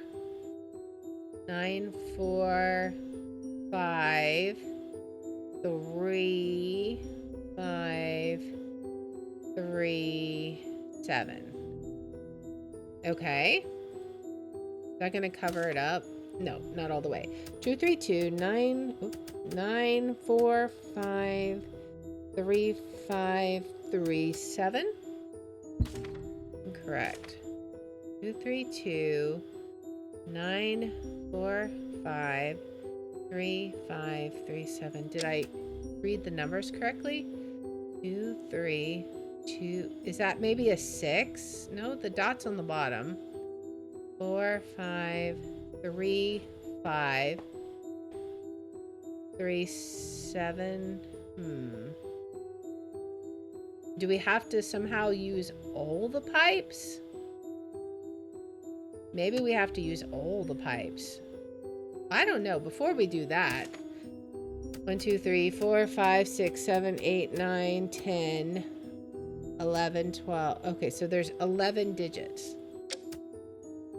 1, 2, 3, 4, 5, 6, 7, 8, 9, 10. There's way more than 11. So clearly we're not using all of them. 7. 3. Okay, so we know this is 7, 3. The only question is maybe that was the wrong way. So we know this is correct. Let's do a theoretical path now. If we do this, and then what would we do? And then that wouldn't work, right? Because if we went up, there's nowhere to go. So clearly that path doesn't work. So there's only one option here. It has to go this way. So it has to be... Oh, but that's a 3. I didn't think I had 2 3s in a row. Maybe that was my problem. 5. And then a 3. So 5, 3. And then 5, 4. So 5, 4. I think that may have been my problem because I don't think I had 2 of the 3s in there. 9, 2. 3, 2. 3, 2. Just out of curiosity, how many digits? 1, 2, 3, 4, 5, 6, 7, 8, 9, 10. There we go. I think I was one shy. 2, 3, 2, 9, 4, 5, 3, 5, 3, 3, 7. Is that correct? Really? Did I type it wrong? 2, 3, 2, 9, 4, 5, 3, 5, 3, 3, 7. And that's not it? Okay, what if this is a 6? 2, 3, 2, 2, 3, 2, 6, 4, 5, 3, 5, 3, 3, 7. What do we have wrong? 2, 3, 2. Oh, wait, yeah, 2, 9. So I'm turning it this way. Turning it this way. Because we can't do this. That dead ends. It has to go this way. It can't go up. It has to go down.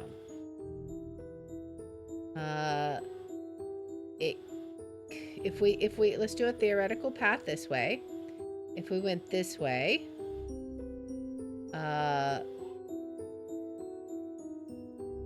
and then this one went, could be that.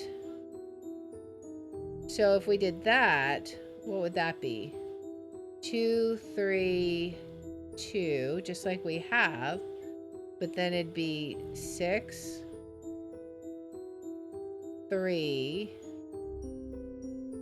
5, and then okay, maybe it's the exact same number of digits, right? 2, 3, 2, 6, 3, 5, 3, 5, 3, 3, 7. Okay, so I'm so confused. Well, if we come down here, 2, 6, 3. Oh, because that we wouldn't be able. Oh, I'm silly. So then it would be 5, 3, and then it wouldn't work because it would not go the right way. Okay, so clearly it's not the yellow. That is obvious now to me.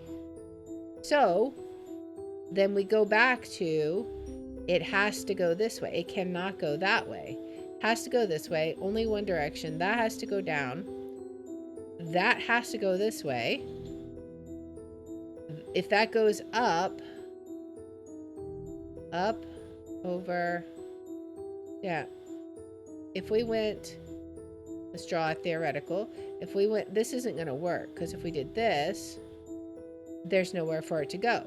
So again, does not work that way. I feel like we have the right code. So what are we missing? Let me make sure I've written down all the numbers correctly. 2, 3, 2. I assume 9 because that's the dots are all at the bottom. If you look, all of the dots are at the bottom, so it has to be 9. 4, 5, 3, 5. That is a 3, right? Unless that's some other number. Maybe that's something different besides a 3? What could it be? Like, I was thinking it was an upside down 3. But what if it's something else? So it could be possible that this digit is something else. We'll have to look. But then it goes to 3, 7. So yeah, I feel like maybe it's that digit that's causing our problem. 2, 3, 2, 9, 4, 5, 3, 5. What could it be?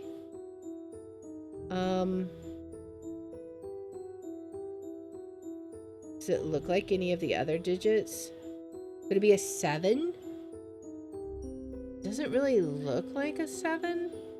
Oh, maybe it's a 2. Could it be an upside down 2? 2, 3, 7? No. Could it be? I'm just gonna, like, seriously do this. Because I feel like, oh, we gotta start over. 2, 3, 2, 9, 4, 5, 3, 5. It doesn't look like... We're gonna try it, but it does not look like a 4. How was that a 4? That does not look like a 4. What the... You move some of the pipes and the water in the sink starts to flow again. Only now do you notice a blue book under the sink. Okay. Can we do something with that blue book? No, but it's a thing.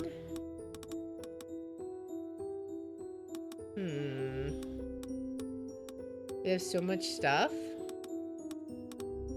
What's over here?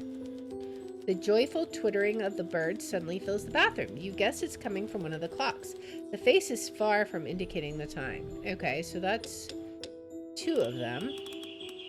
Okay. Oh, we gotta look at these too. That's gonna be the other ones. At first, the clock seems broken. The doors of the mechanical cuckoo are closed and the numbers of the face are out of order. And we know where the last one is. It's gonna be this one. You hear the creak of the door slowly opening from the corner of the bathroom. The cuckoo inside one of the clocks is trying to get out in vain. Okay, so what are we looking at? This one's pointing to 4, and it's got a little green clover. Is it actually point? Oh, and they're out of order. So 1, 2, 3, 4, 5. It would be 5, maybe? I don't know. Possibly? This one is also out of order, but it's all the way out. Or no, this one is all the way out. Okay, so if we put them in order of the cuckoo, this one is not out at all. So is it just the numbers they're pointing at? I could see it being either the numbers they're currently pointing out or the numbers they should be pointing at. So first we'll try the numbers they're pointing at. So that's 1, 4, 11. So 1, 4, 11, and what's the last one? What is it pointing at? Is that a 10? Yeah, it's pointing at 10. It may not be this. It may be what they're supposed to point at. Well, we'll try this. 1, 4, 11, 10. Oh, wait, I can't even do that. Okay, so it definitely probably has to be that then. So that should be 3. 3. That should be 5. I believe. This should be 9. And then the last one is still pointing at 10. But this is minutes, the minute hand. So if it was pointing at the 10, that would be a 2, right?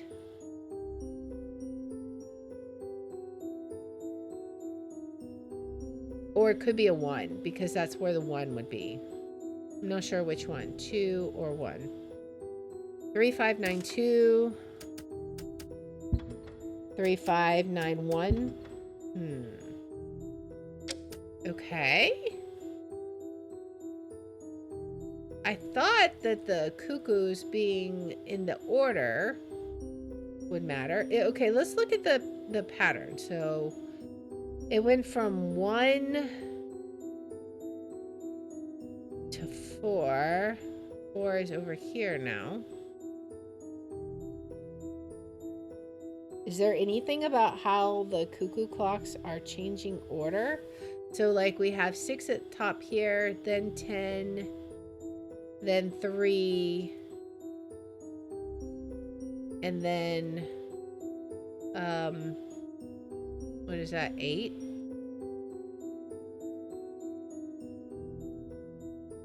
But then this one has a super long minute hand.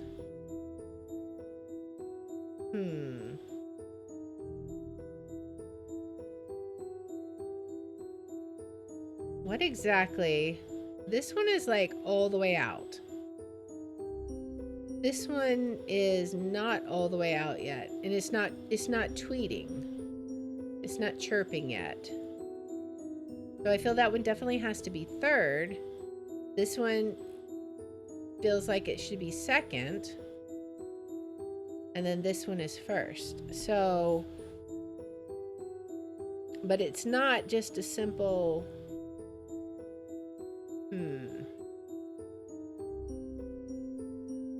what if, yeah, so it wouldn't matter because we only have 4 digits. I thought, well, what if it's in relation to the first clock, but then by the time you get over here, you're going to have 2 digits. So that doesn't really help.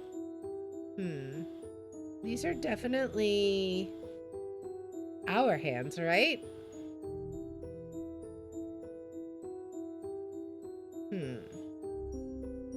What would this be?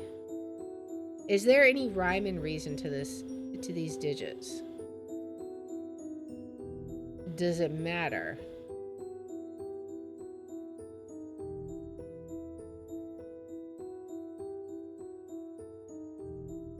Is that a 12 or a 15? I don't even know.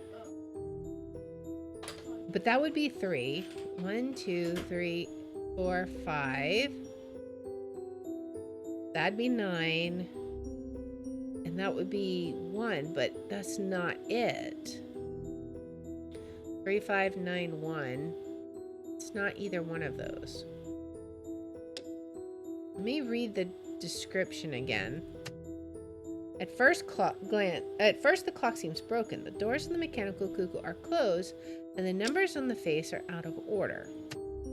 You hear the creak of the door slowly opening from the corner of the bathroom. The cuckoo inside one of the clocks is trying to get out in vain. The joyful twittering of the bird suddenly fills the bathroom. You guess it's coming from one of the clocks. Its face is far from indicating the time. Standing next to the bathtub, you hear the shrill screech of the cuckoo. Your attention is drawn to the purple clock in the corner of the bathroom. Its single hand seems to be too long.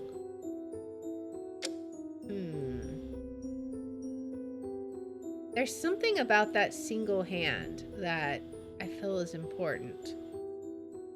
Which I feel like it's saying that this is 10 minutes. Which would be 2, which is why I thought it was 3592. Do we have it backwards maybe? Is it 2953?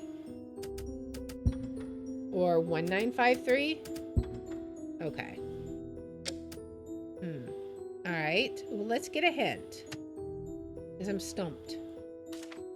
Each clock has a face, a hand, and a cuckoo. Yes, we know this. The hand sizes should match the... Oh, that's the part we missed. Okay. So then... Okay. I understand now. So then it's 4, because the smallest hand has the smallest face, which is pointing to 4. The biggest one should be this one. So it should be pointing to whatever that number is. What is this number? 8? Okay, so this one is 8. This one,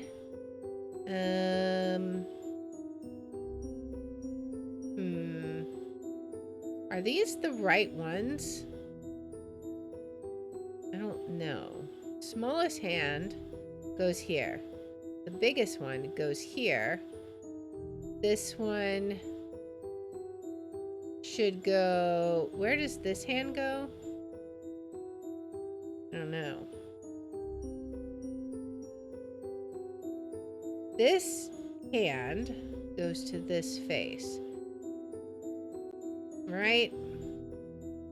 So this hand goes to that face. This hand goes to that face.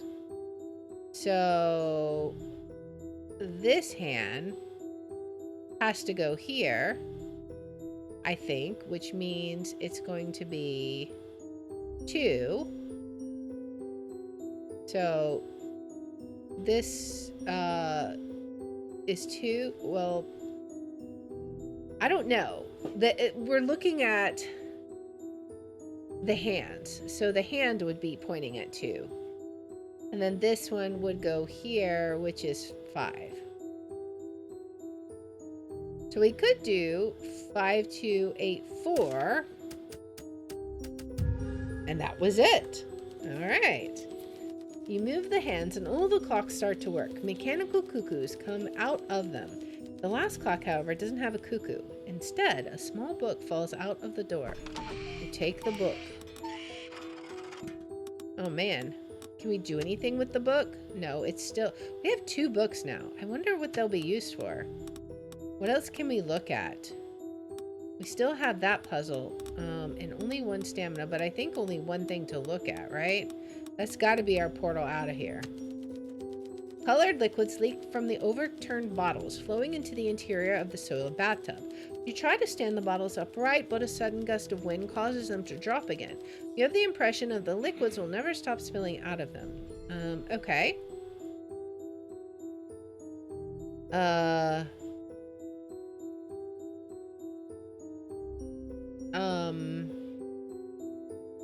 What? What? How? What?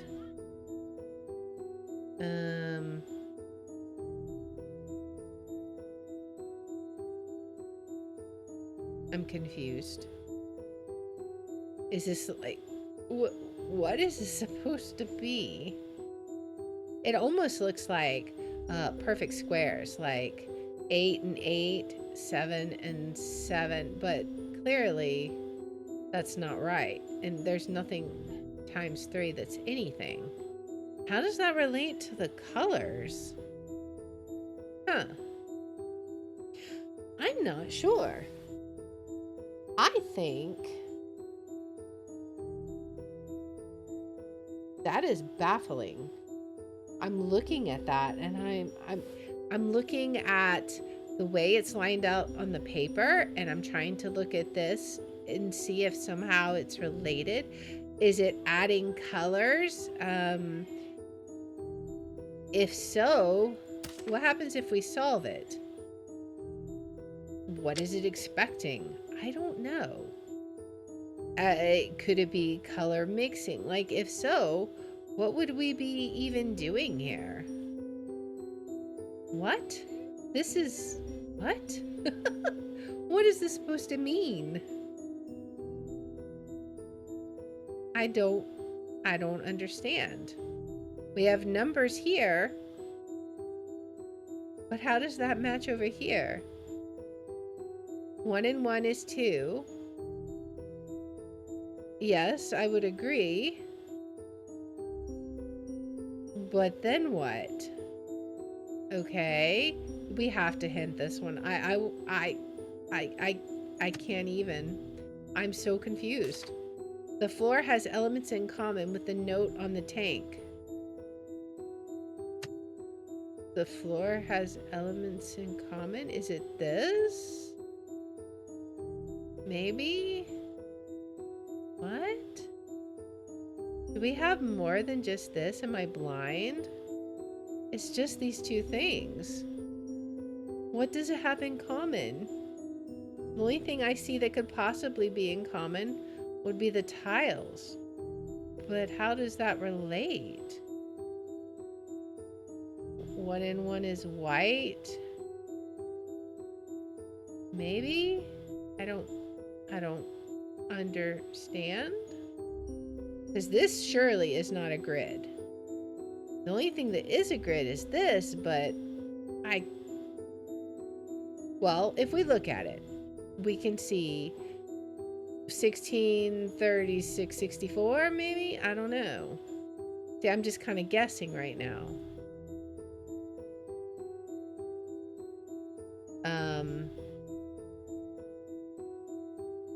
I mean, I do see these tiles, but this is not an image of the floor, so I'm not sure. The rule on inputting the numbers in the squares is it resembles a multiplication table. That I got. I made a comment about that. But then it messes up here. Like this one should be here, theoretically. So something has shifted it, right? Because like ordinarily you would say that this would be like this and then like this, but then you would expect 9 to be here.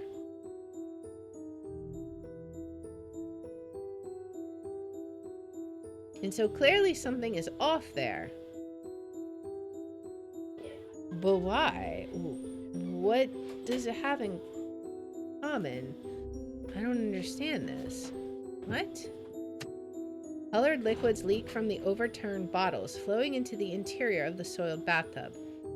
A sudden gust of wind causes them to drop again.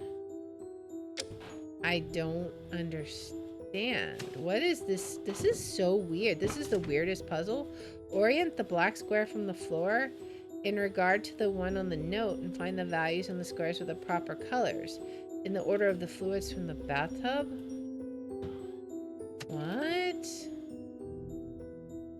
What does that even mean? Where is... I see the black tile here. Is it talking about this? That... What? If that's it, that is the weirdest thing I have ever...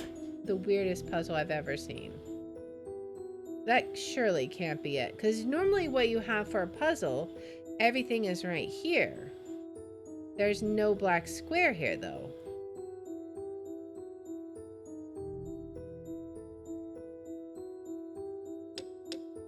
How do they seriously expect you?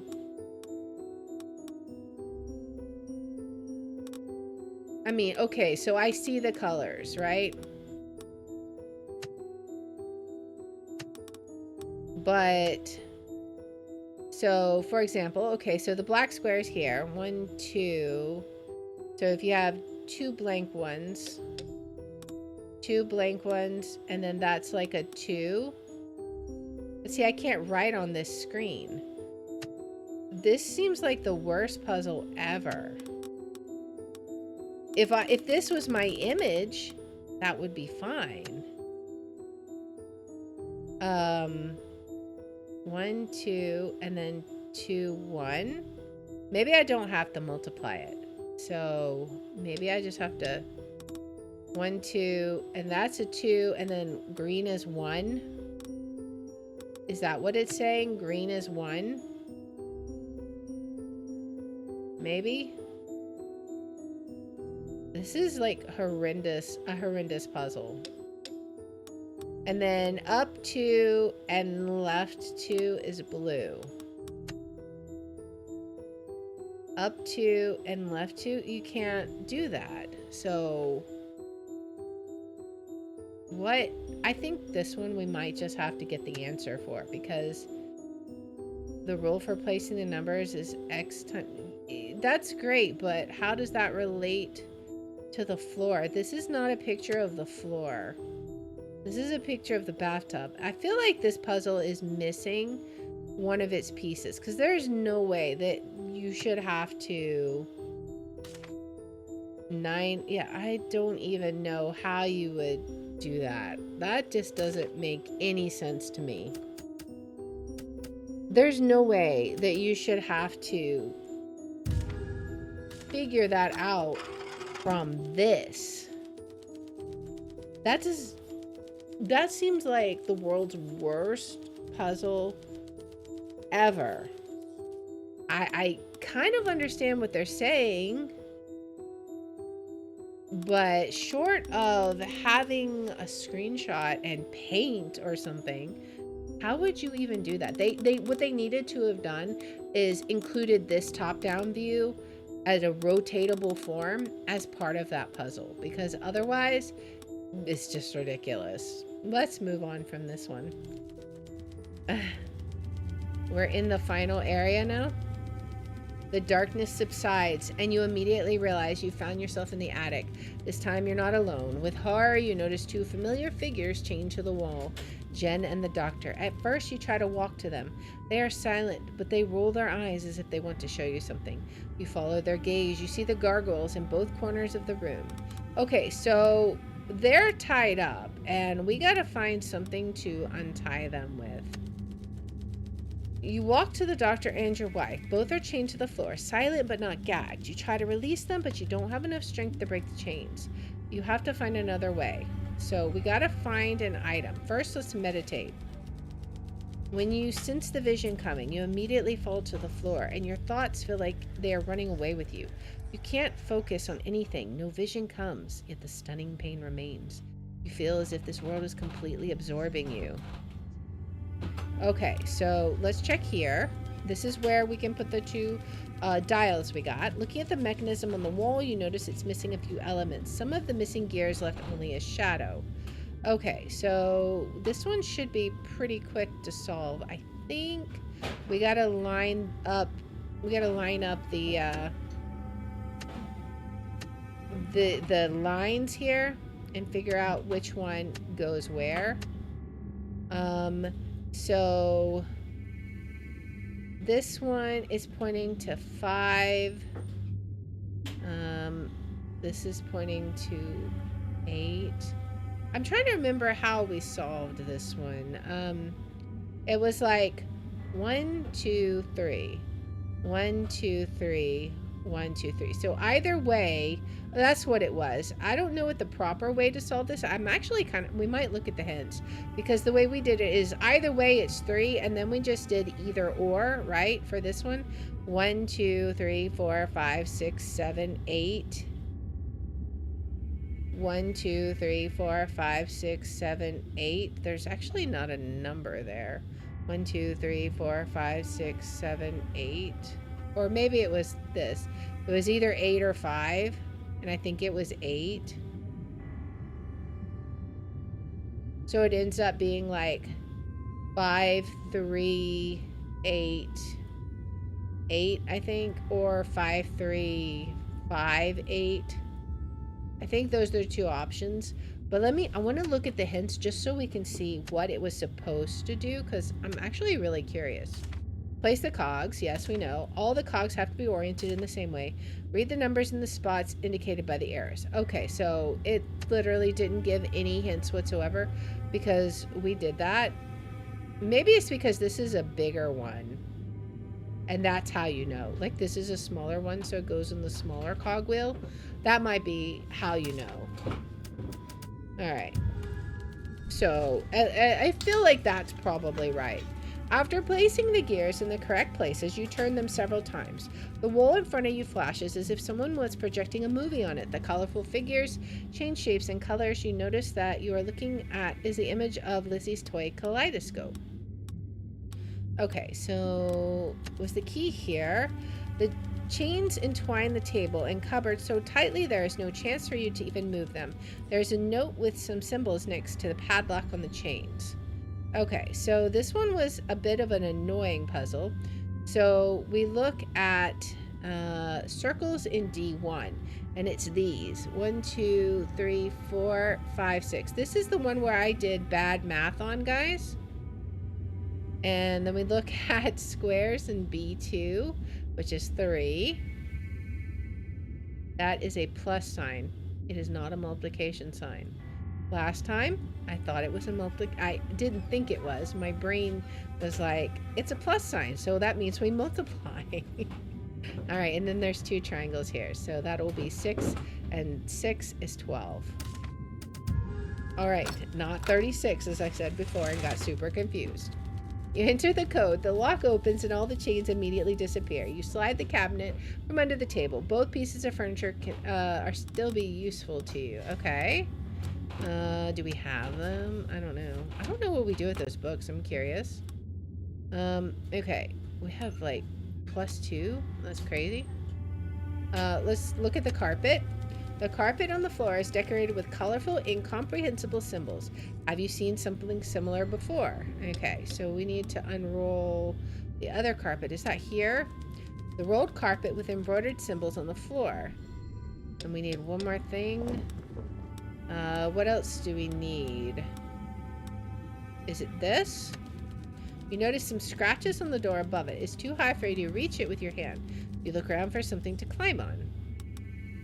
That was the stool, right? Okay. You walk to the bars in the wall and look at the stool next to it. There is something written on the seat. Alright. We almost have everything we need.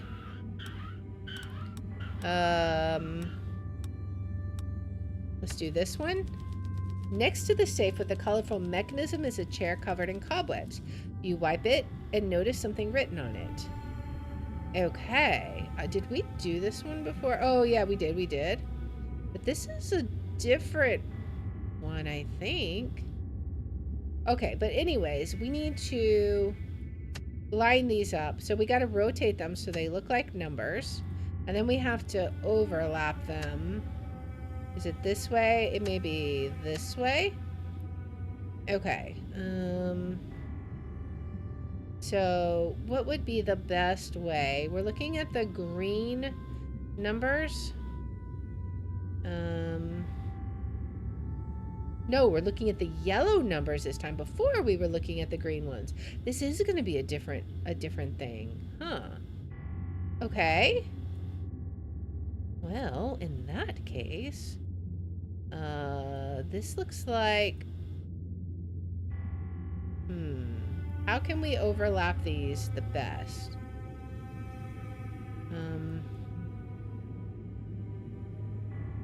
Maybe we might need to rotate it a different way. Like this, perhaps?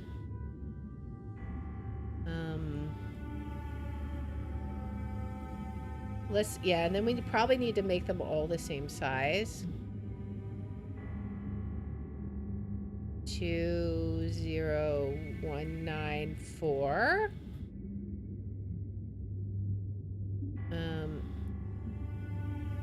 2019437. 1 2 3 4 5 6 7. 1 2 3 4 5 6.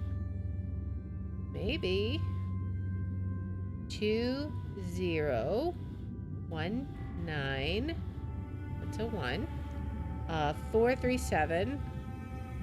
And then 6 at the end, right? Let's see. 2019 4376. You enter the code into the safe mechanism. Inside, you see a small ladder in its depths. Okay. Is that everything we need for that puzzle? Yes. Okay. I hate the chair. Okay. So we want them in this format. This side up. So this one goes up top. Drawer plus chair. So that loves the chair. Take me to the left. I hate the chair.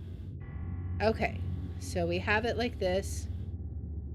And then the order is 6. And then the top one, which is 1. What else do we have? Then it's the right side. So we're looking at the Roman numerals here. So this was the first one because it's the chair. Then the top, we have the table. This side is the ladder, which is 9. Okay. And then this side, which is the stool. And then this one, which is 3. Right? Theoretically? 61923. 1, 2, 3, 4, 5. Right? 1 is 6. Oh! Whoops. Why did I think you were the stool? Wait. What? Wait, this is different. Take me to the left. I hate the chair. I hate the stool.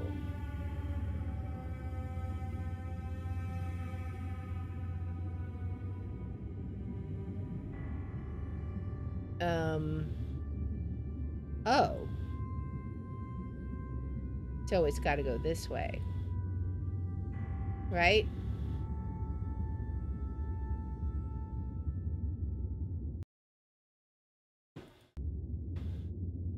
Uh-oh. Uh-oh, did we lose our connection here? What's going on? Uh-oh. Have lost our connection here. What is going on? Let's see if it reconnects. Give it a second. If it doesn't, I think we'll finish up real fast. And then it'll be available on the VODs. I don't know why it's decided to disconnect. It's trying to reconnect. The recording's still going fine, so I mean, at worst case, we'll be able to see this on the VODs channel. Oh, it looks like it came back. Good. All right. Welcome back, welcome back. Sorry about that. Okay, so we had to fix this because I did not realize I wasn't reading this. So I hate the chair, so he can't be next to the chair. Take me to the left, so he's got to go over here. And then drawer and chair have to go here. So we have the code totally wrong because I did not read that. So we'll write the code correctly this time. So it's this stool, which is 9. Then the top, which is 1. Then what's next? The two outers. So this one, which is 6, and then this one, which is 2, and then this one, which is 3. 91623. That's what the code is. 91623. You stack the furniture, being careful not to fall. The structure wobbles, but it is stable enough to carry your weight. You can reach the door now. But before we do, I want to try and free them. What else can I do? I know the gargoyles. That's not useful. Let's check here. Okay, that's this puzzle again. The family tree drawn by a child's hand is missing one person. Okay, so this one is really easy. We just have to do it's a guy. Because if you look, all the girls' names end in ISH, Arish, Fitarish, Narash, Fenarish. All the guys end in AS, and his name is Tartas, Lortas, Pavalas, Lortas, and they're all the same age. So all the guys died at the same age, so we just have to remember what that age is. So I'm going to pull up calculator. We're going to look at Pavlas. So 1891 minus 1824. So all the guys died at 67 years of age. And if he was born in 1883, we add the 67 years to it. He died in 1950. 1950. Easy peasy. No need to overmath that one. Okay, so we find the key. Now we can free them. You walk to the doctor and your wife. Okay, so now can we free them? Let's use the key. Holding the key in your hands, you wonder whom you should free. Did you trust Jin or Lizzie's doctor? Now, last time we freed Jin. Let's see what happens if we free the doctor. I'm curious. You decide to free the doctor. You turn the key and you see Jennifer vanish. The doctor gets up from the ground and lowers his head. I'm sorry we couldn't save her, he says with pain in his voice. He gives you your wife's death certificate, slowly disappearing in the thin air. You try to stop him screaming, but to no avail. You're alone once again. All right, and now with all of our many items, let's go through the final portal. You go through another passage. Lizzie's hospital room appears to your eyes. A creature similar to Lucian is standing in front of you, bending towards the girl. You want to go back to your father, it whispers. Lizzie doesn't reply. You try to run towards her, but your legs don't work. You feel as if you were deep in some kind of invisible, sticky goo, paralyzing your every movement. If you want to take her away from us, you have to make a sacrifice, says the keeper, approaching his greedy hand towards you. The ritual of awaking requires sacrifice. Our world demands an exchange. What can you offer? A memory? A keepsake? Or maybe you have something that can directly help the girl. So, these are all, every single one of them are different options. Before, we gave up a photo of ourselves, and it meant we gave our soul. So if we give Mr. Cuddly, I feel like that would be, you're keeping our daughter. So I feel like that would be a bad ending. If we give Jennifer's death certificate, that's like we're giving her soul. What if we say, I won't give anything? You search your pockets for something that would satisfy the keeper. You have nothing you would be able to offer, I know, the keeper answers with disdain. I beg you, there has to be some other way. Without sacrifice, the ritual cannot be completed. I'm sorry, I told you this about 1,000 times already. You start to bore me, you know. The keeper snaps his finger and the hospital vanishes. You feel like you're falling in blackness. You won't be alone. Many more failed as well. The wretched souls endlessly wander in their memories, contemplating what they've done wrong. Then they forget everything and begin again to commit exactly the same mistakes, doing so without an end. You hear the keeper's voice. As he begins to leave, you try to catch up with him, but your body is too heavy. You're being pulled down. No, wait, I'll find something. I'll go back in my memories. Make a sacrifice, you scream, but no one replies. You have a feeling of deja vu, as if this happened many times before. Interesting. Okay, what I'm curious about. Can we go back now and offer a different item? Let's see. I think we can. So let's see. Okay. Let's go on. What if instead of not giving anything, what if we give Jennifer's death certificate? You take out Jen's death certificate. The keeper looks at the document for a while, as if he didn't know what to do with it. She conducted the ritual before, didn't she? I've seen her memories. She couldn't get pregnant. She thought that a child would bring you happiness, so she decided to carry out the ritual. She was lost like so many before her. She gave us her dream, went insane, and decided to kill herself. And you are giving us her death certificate? It's a very important memory. If someone died, they had to live first. Will this be enough to save Lizzie, you ask anxiously? Don't you worry about Lizzie. She's in the hands of the living, and so are you. Your wife, however, you gave the memory of her life, says the keeper, snapping his fingers. You wake up in the basement, and you immediately run upstairs and call the hospital. You introduce yourself and, terrified, ask about your daughter. We're very sorry, but Lizzie's condition remains unchanged. We're doing whatever we can to wake her up, the doctor informs you. Resigned, you go to the bedroom and stop dead. This can't be your bedroom. This is a framed picture of a couple. You look at the smiling woman in the picture, the one hugging you. You see a wedding band on her finger. You shake your head dubiously. This is a joke. Even though you try for a long time, you cannot remember anything about the woman in the photo. Interesting. So in that one, we end up not remembering Jen. Like, she's there, but we can't remember who she was. All right, now we got to go back and see what happens if we offer up the teddy bear. All right. So I feel like this also will be a bad ending. I don't know if there is a good ending. Let's head back in. Okay, so now we offer up Mr. Cuddly. I feel like this is going to be like we're either going to doom Lizzie to be stuck forever or she's going to be traumatized. Let's see. You give Mr. Cuddly to the keeper. The creature examines the toy from each angle as if trying to determine its value. You will give this to me in exchange for waking Liz? Lizzie, you correct the keeper. Yes, Lizzie, of course. The keeper fixes his mistake quickly. It's a very important toy for anything valuable again, but this is your decision, he says, snapping his fingers. You open your eyes to see that you're back at your basement in the middle of the ritual circle.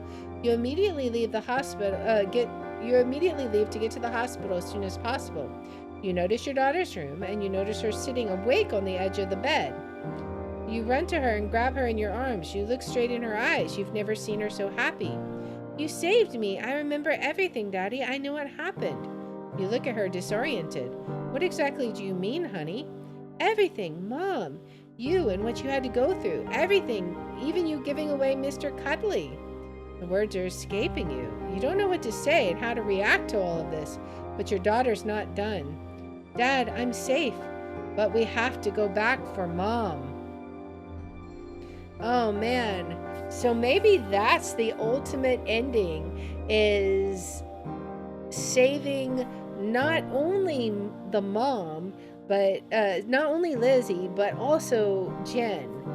So the story as we know it so far, Jen went through this ritual because she couldn't have a child. So I don't know what she gave up to get a child, but she did something where she worked with the keepers and then she got Lizzie, but then something went wrong and she went insane. So maybe there is a true ending where we have to save all three of us and then we're a happy family again. But we'll have to come back to this another time and figure out what that could possibly be. So I hope that you have enjoyed this one. We got to see several different endings in this episode.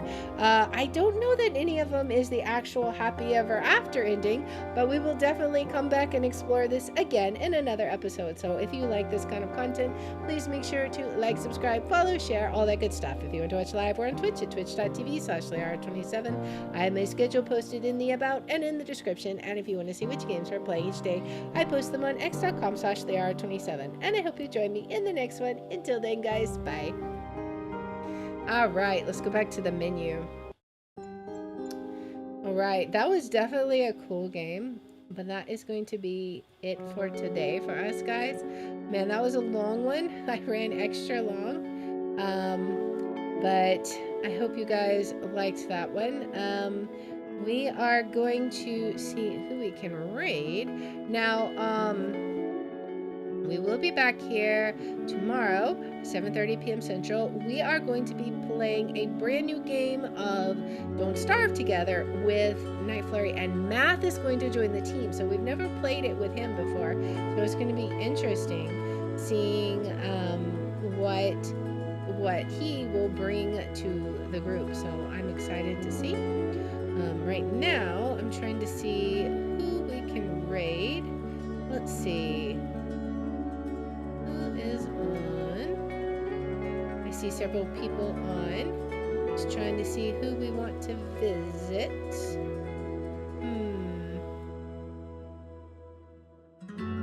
Let's see. Let's raid. Drink tea with me. Okay, they're playing Ale and Tea Tavern. I don't know what that is. Sounds interesting. But let's go say hi. We will be back tomorrow, 7:30 p.m. Central. As I said, we're playing Don't Starve Together. And then we're going to King's Quest 6. So, should be lots of fun. I have some ideas about what to do in King's Quest 6. We got to get ready for the labyrinth. So there's a few puzzles that I know for a fact we haven't done. So we're going to have to try and solve those. And then hopefully we'll have everything we need for the labyrinth. We'll just have to see.